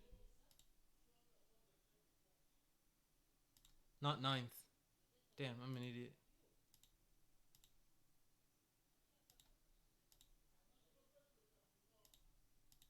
But you see, even horoscopes like this, even they are general, like they apply to everyone. But mine is pretty accurate. Okay, there you go. You have an amicable, easygoing, affectionate, and have a strong passion for life. That's very vague. But look at mine, right? You're a perfectionist who's always seeking change and is always to experience the next best thing in your life. I can never be with one bitch, bro. I get bored the second I smash. I gotta move on to the next. That's why I gotta have like 4 or 5 hoes, like, to keep me entertained. Otherwise, I just get bored, motherfucker. Like, I've tried so many times to be with just one girl, and like it just shows my lack of interest. I don't talk to the bitch. You know? I try. I'm like, let me, but what that ends up happening is making me like too nice because I'm covering up all the shit that I really want to be saying. Like, bitch, you ugly. Even though she might be cute, you know? But perfectionist, 100%.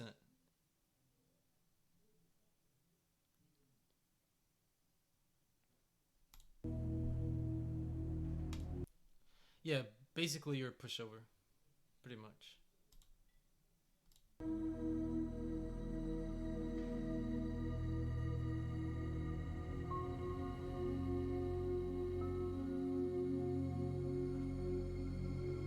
But this is more accurate than anything you'll find on those fucking interwebs.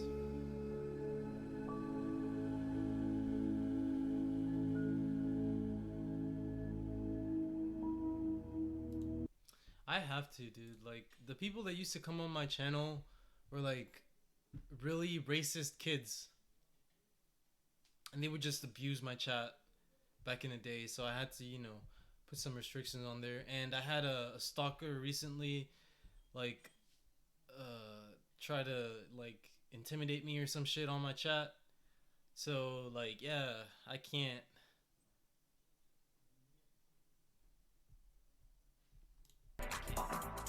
Let's knock this work out. For real. Stop distracting me.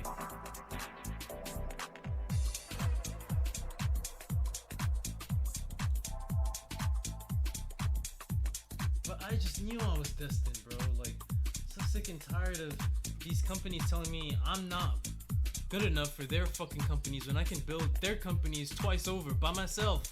If I had the time.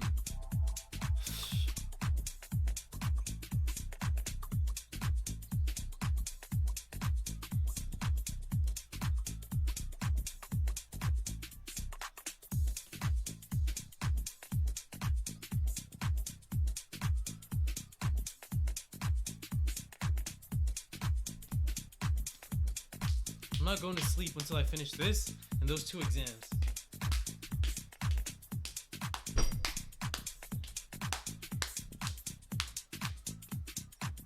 Why is it not updating?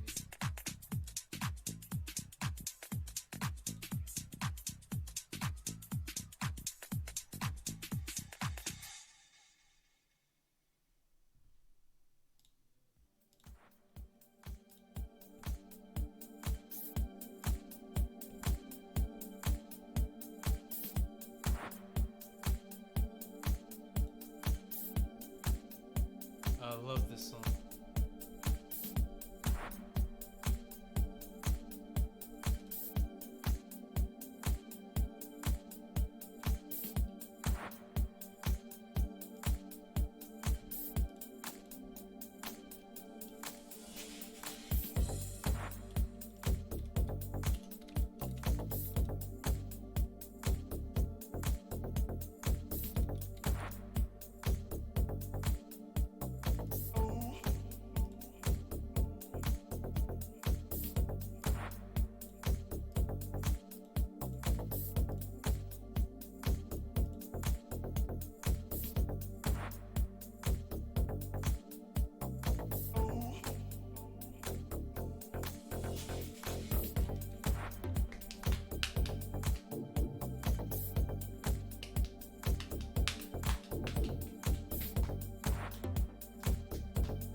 parents are always getting on my ass about like dumbest shit, and I keep telling them, listen, you have a genius in your hands. Would you rather he spent all his time doing all these tiny little chores around the house? I'm 24 years old, by the way. I don't have a problem with doing my chores, but I keep trying to explain to him that there's bigger shit that could be discovered if y'all don't focus on the tiny things, right? If you let me do what I need to do, I can become the next big inventor. I can come up with some shit that'll change everybody's fucking life. Just like Isaac Newton did, just like Nikola Tesla did. All these inventors. Would you rather stifle that over some dumbass shit? Or would you rather see the trajectory of the entire human race be changed by your offspring? Like, come on. That's where I'm at. That's where I'm at. This level of thinking. But I can't. I'm tired of being surrounded by some fucking idiots, dude. Like, even at work, I'm so surrounded by people who aren't anywhere near my fucking intellectual, physical, metaphysical levels. I'm so tired of it. Where can I find people who are strong, good, hardworking, and you know, not even in school. Everybody's fucking lazy. Look at my technical writing group. They could be knocking out that paper. I was supposed to do the research part of the assignment. I did that in hours. In a matter of hours, I completed it. They took the whole week. Tomorrow's the last day, and they're like, "Oh no, I'll do it tomorrow." Fuck you! I did my shit in one day. It's all done, complete. I did like fucking 5 pages worth of research without any sources, just off the fucking dome, bro.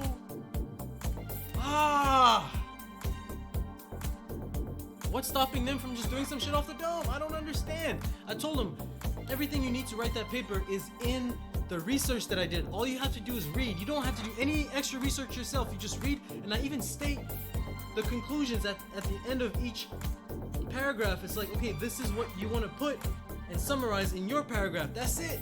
But no. Oh, we'll do it tomorrow. Fucking lazy asses. If I could do that shit by myself, I fucking would. I wrote an 11-page, 4,000-word instruction for one of my assignments. And I didn't even get 100%.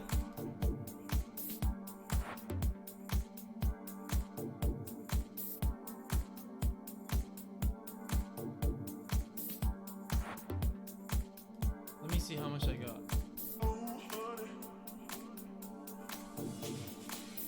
It probably didn't even get graded. I'm just so tired of this shit. Look, instructions assignment, nothing. And that was my best work.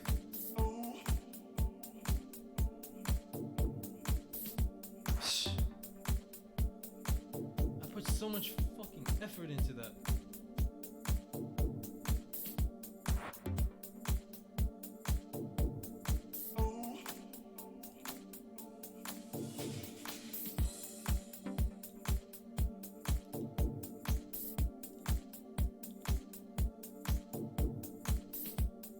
Create an intersections table.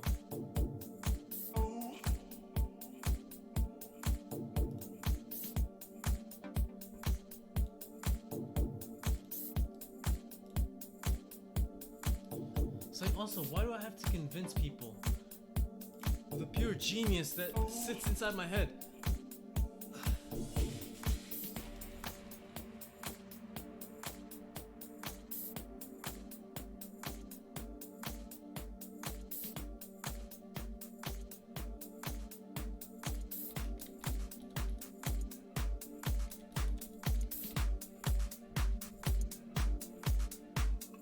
Why can't people just understand?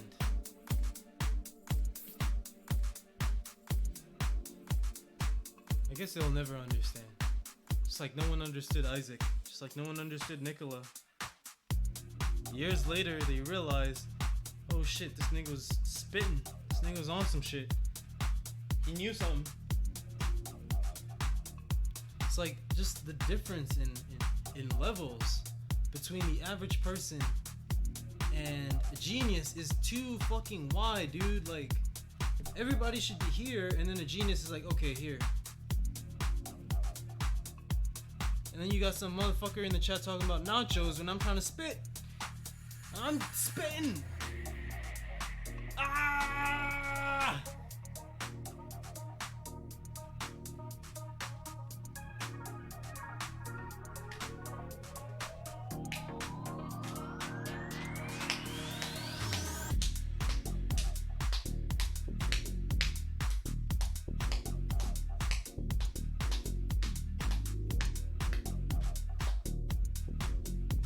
Do-rag wearing nacho eating motherfucker in my chat. Ah!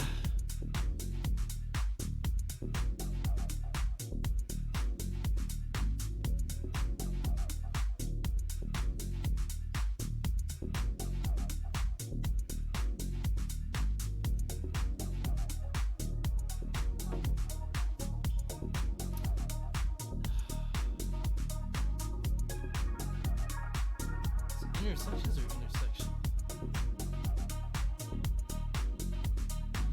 Right here it says intersection. Option.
thought I could eat here, but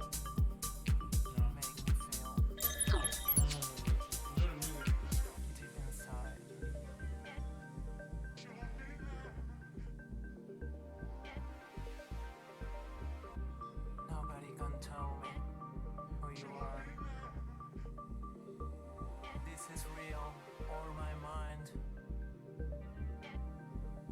In my dreams, you shining like star. Make me feel deep inside. Make me feel deep inside.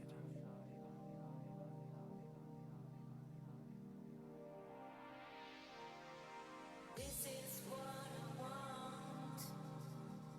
This is all my truth. Let me be your love. Let me be your love. This is what I want. This is all my truth.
evil and wickedness and corruption,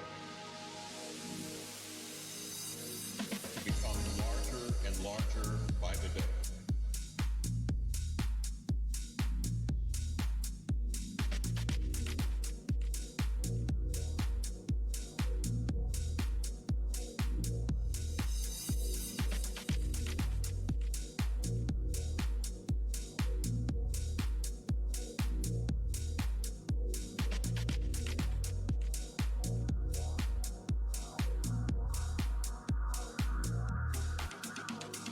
By the day.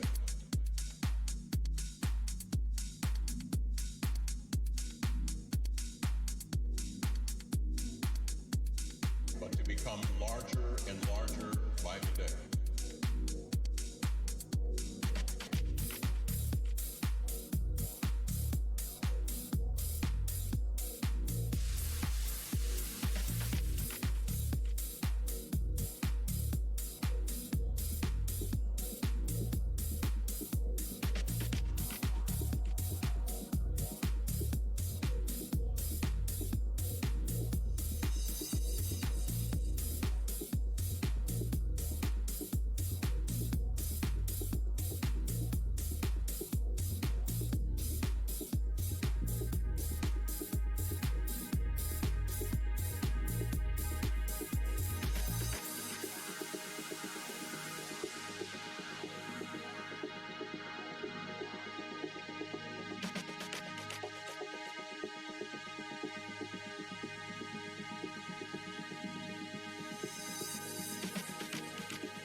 Somehow, what we know in our souls is wrong.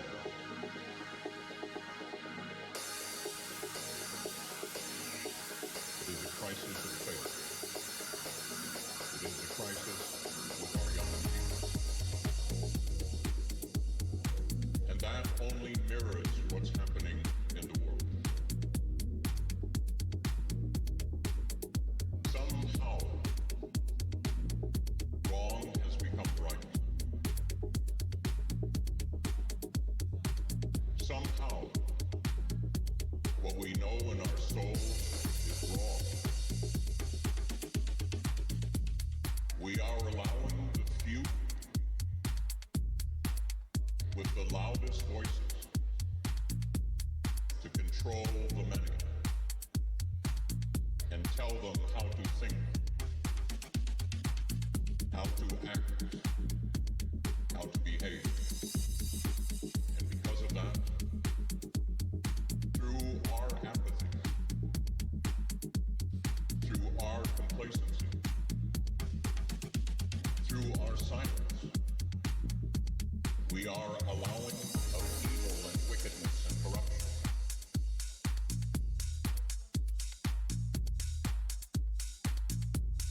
But to become larger and larger by the day. And as this sin becomes larger,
Gentlemen in the mix.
gentlemen in the mix.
Of evil and wickedness and corruption become larger and larger by the day.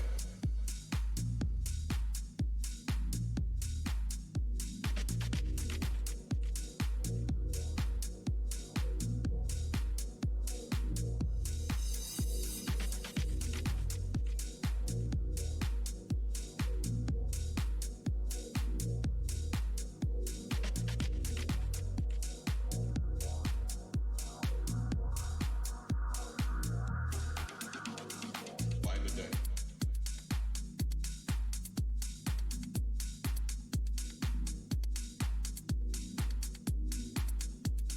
But to become larger and larger by the day.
Somehow, what we know in our souls is wrong.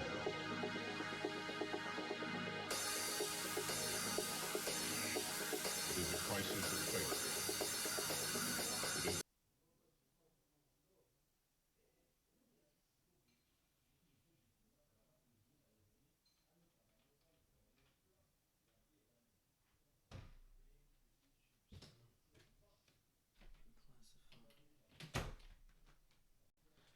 Oh man, I clicked the wrong screen, didn't I? Yep. I was supposed to go to break. Instead I clicked cam. Oh man. But I'm back though. What's up?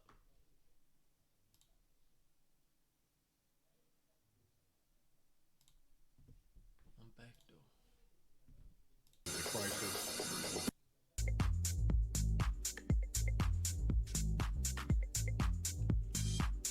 Let's do some work, man. No excuses.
distract me, okay? I'm working.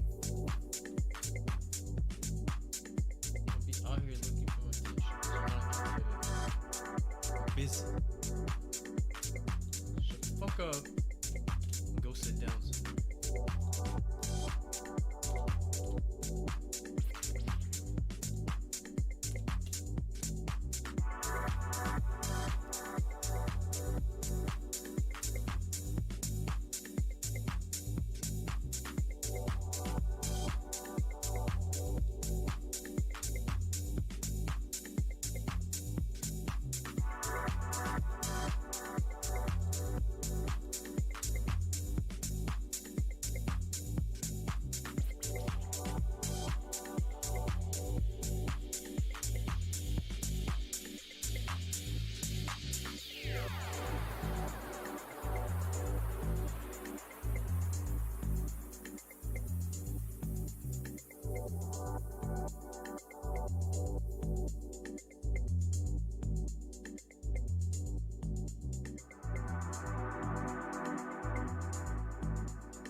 Fucking video.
Johnny in the mix.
Don't ask me no dumb questions. You see me doing databases.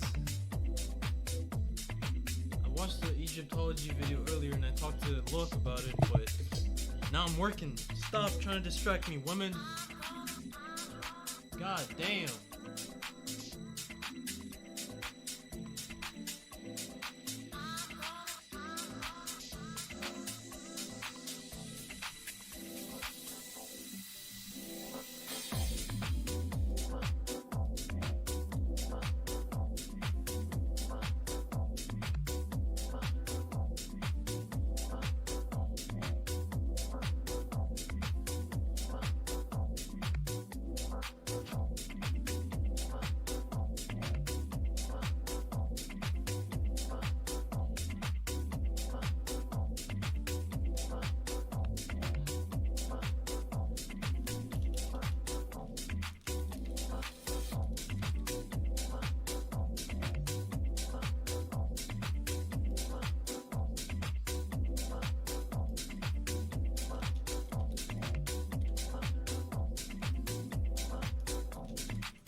Yeah, this music's not doing it.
Twitter is fucking.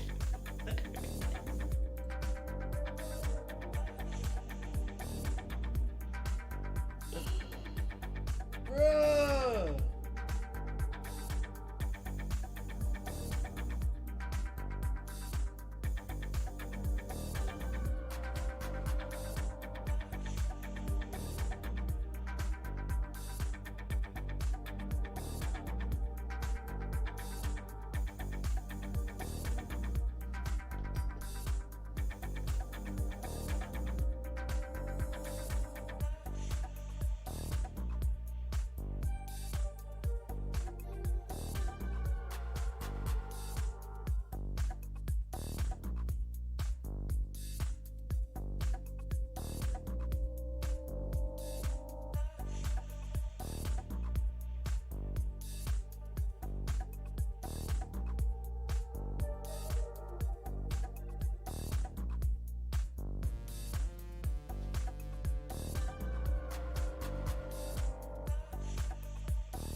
Whoa.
Internet, man. Internet.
August.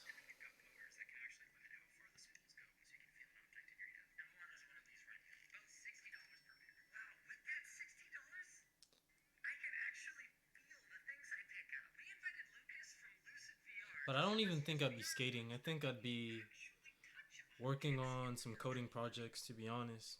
I don't think I'll have time. But if it did, because what's his name? Melon Ball was also asking me to hang out, and I'm like, yeah, I'm still busy right now, but I don't know, we'll see. And even when I'm not busy, I'm gonna be focused on business, bro. Yeah.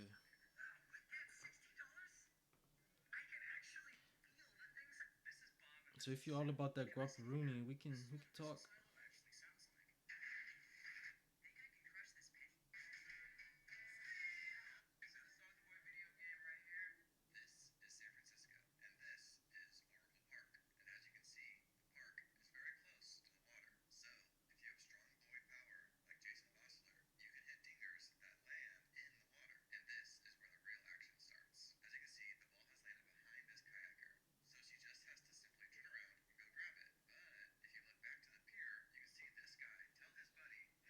Busy, dog. Busy. Just trying to grind this shit out.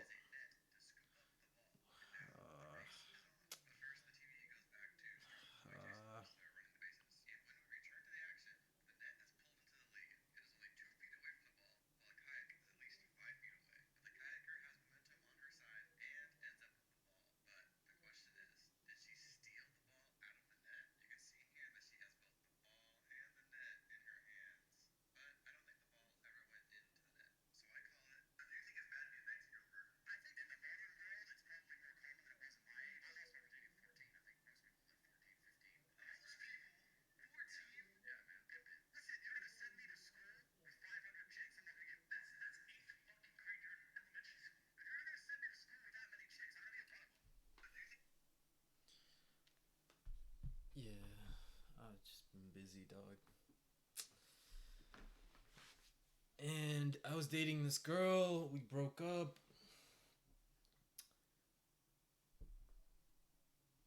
And then I realized, you know what, bro? I'm on a mission here, man. I'm not here to play no games. I have to build the next Facebook or Snapchat or some shit like that. And I'm not gonna get that done by skating around or playing Tekken or doing any of that shit. I gotta buckle down. No, we just dated and we broke up. That's it. That's all that happened.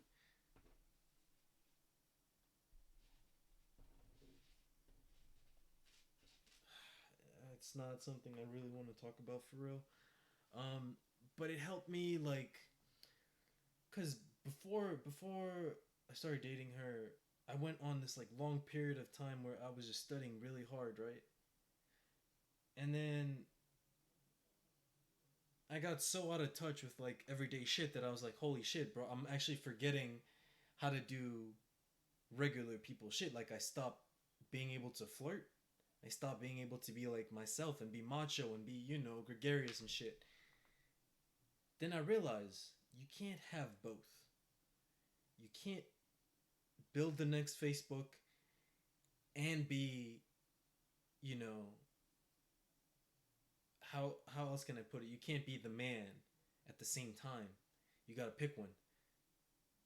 So I went through this period where I was like, damn, am I not like,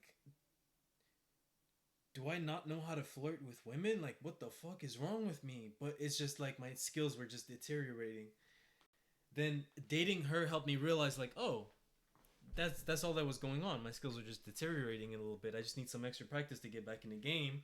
Just like how when you don't play Tekken for a while and you come back and then you're like, oh, I used to be able to electric every single time perfectly. Now I can't.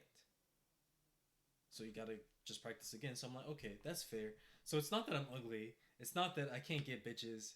It's not any of that. It's just the fact that I've been out of the game for a little while. So when I come back, I gotta pick the shit up again. Yeah, but man, I got some stories.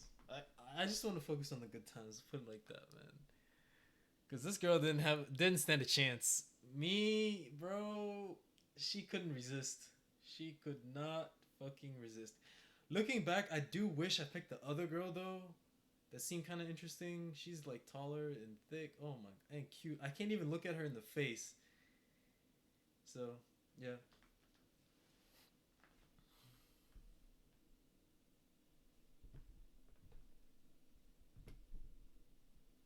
But anyway, we're here. We're trying to build the next Facebook.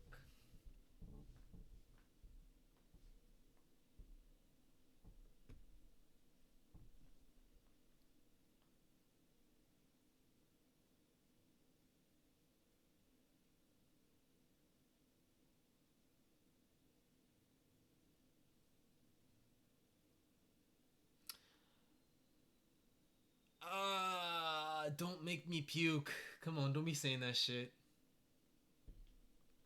Be like, where the fuck you been, motherfucker?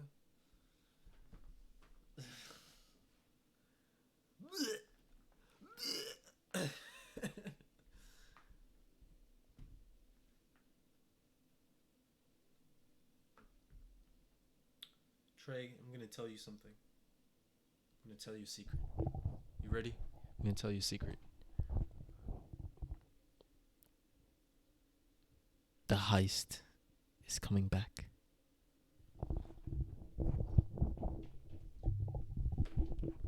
But don't tell anyone.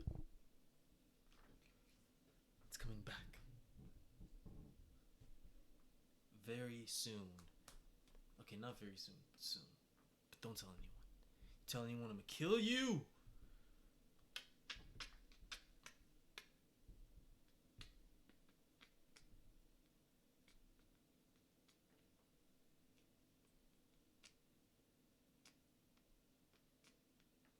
Don't act like you don't act like you forgot what that is. You're not really hype. You're like, man, hurry up with that bullshit ass tournament you got so I can make some money. Yeah.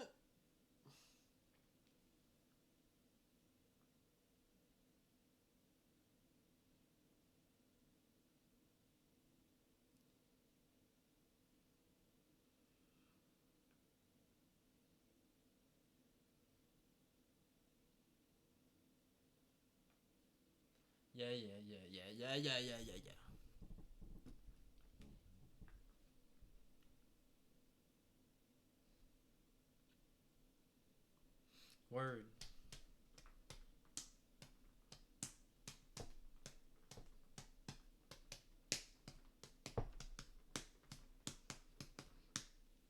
I need to focus. Focus. Bro, this music's not doing it for me, man. I need a certain type of music to really get me in the mood, like really get me to work, cause this shit's not doing it. Shit's not doing it, bruh.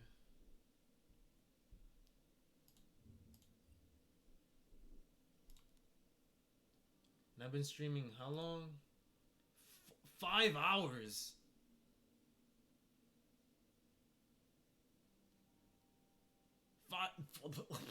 5 hours.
tú quieres bonita, tú quieres mi seña.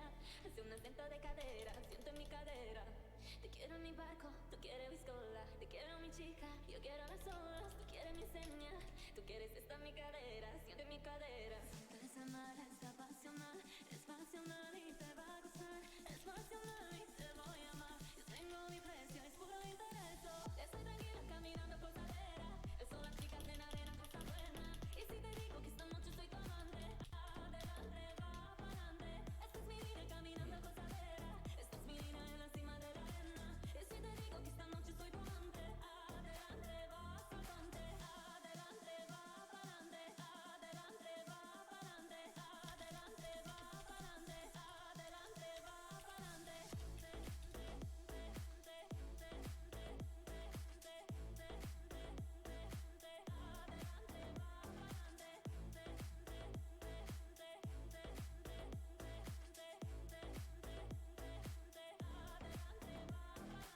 Estoy tranquila caminando por cadera.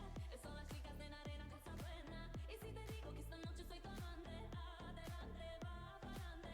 Esta es mi vida caminando por cadera. Esta es mi vida en la cima de la arena. Y si te digo que esta noche soy tu amante, adelante, va saltante. Yo quiero tus manos y quiero tu gris. Yo quiero tú quieres bonita, tú quieres mi seña. Hace un acento de cadera, siento en mi cadera. Te quiero en mi barco, tú quieres viscola. Te quiero mi chica, yo quiero las olas. Tú quieres mi seña, tú quieres esta mi cadera, siente mi cadera. Siento esa mar, está pasional y te va a gustar. Es pasional y te voy a amar. Yo tengo mi precio, es puro interés. Estoy tranquila caminando por cadera. Son las chicas en arena, cosa buena. Y si te digo que esta noche soy tu amante, adelante, va para adelante. Esta es mi vida caminando por cadera. Esta es mi vida en la cima de la arena. Y si te digo que esta noche soy tu amante, adelante, va saltante.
so fucked up. I can't concentrate. I'm almost there though. I'm almost there. I'm almost done with the bullshit.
That's gonna be it for this stream. I'm gonna call it a day because I don't think my computer can handle being on for so long. So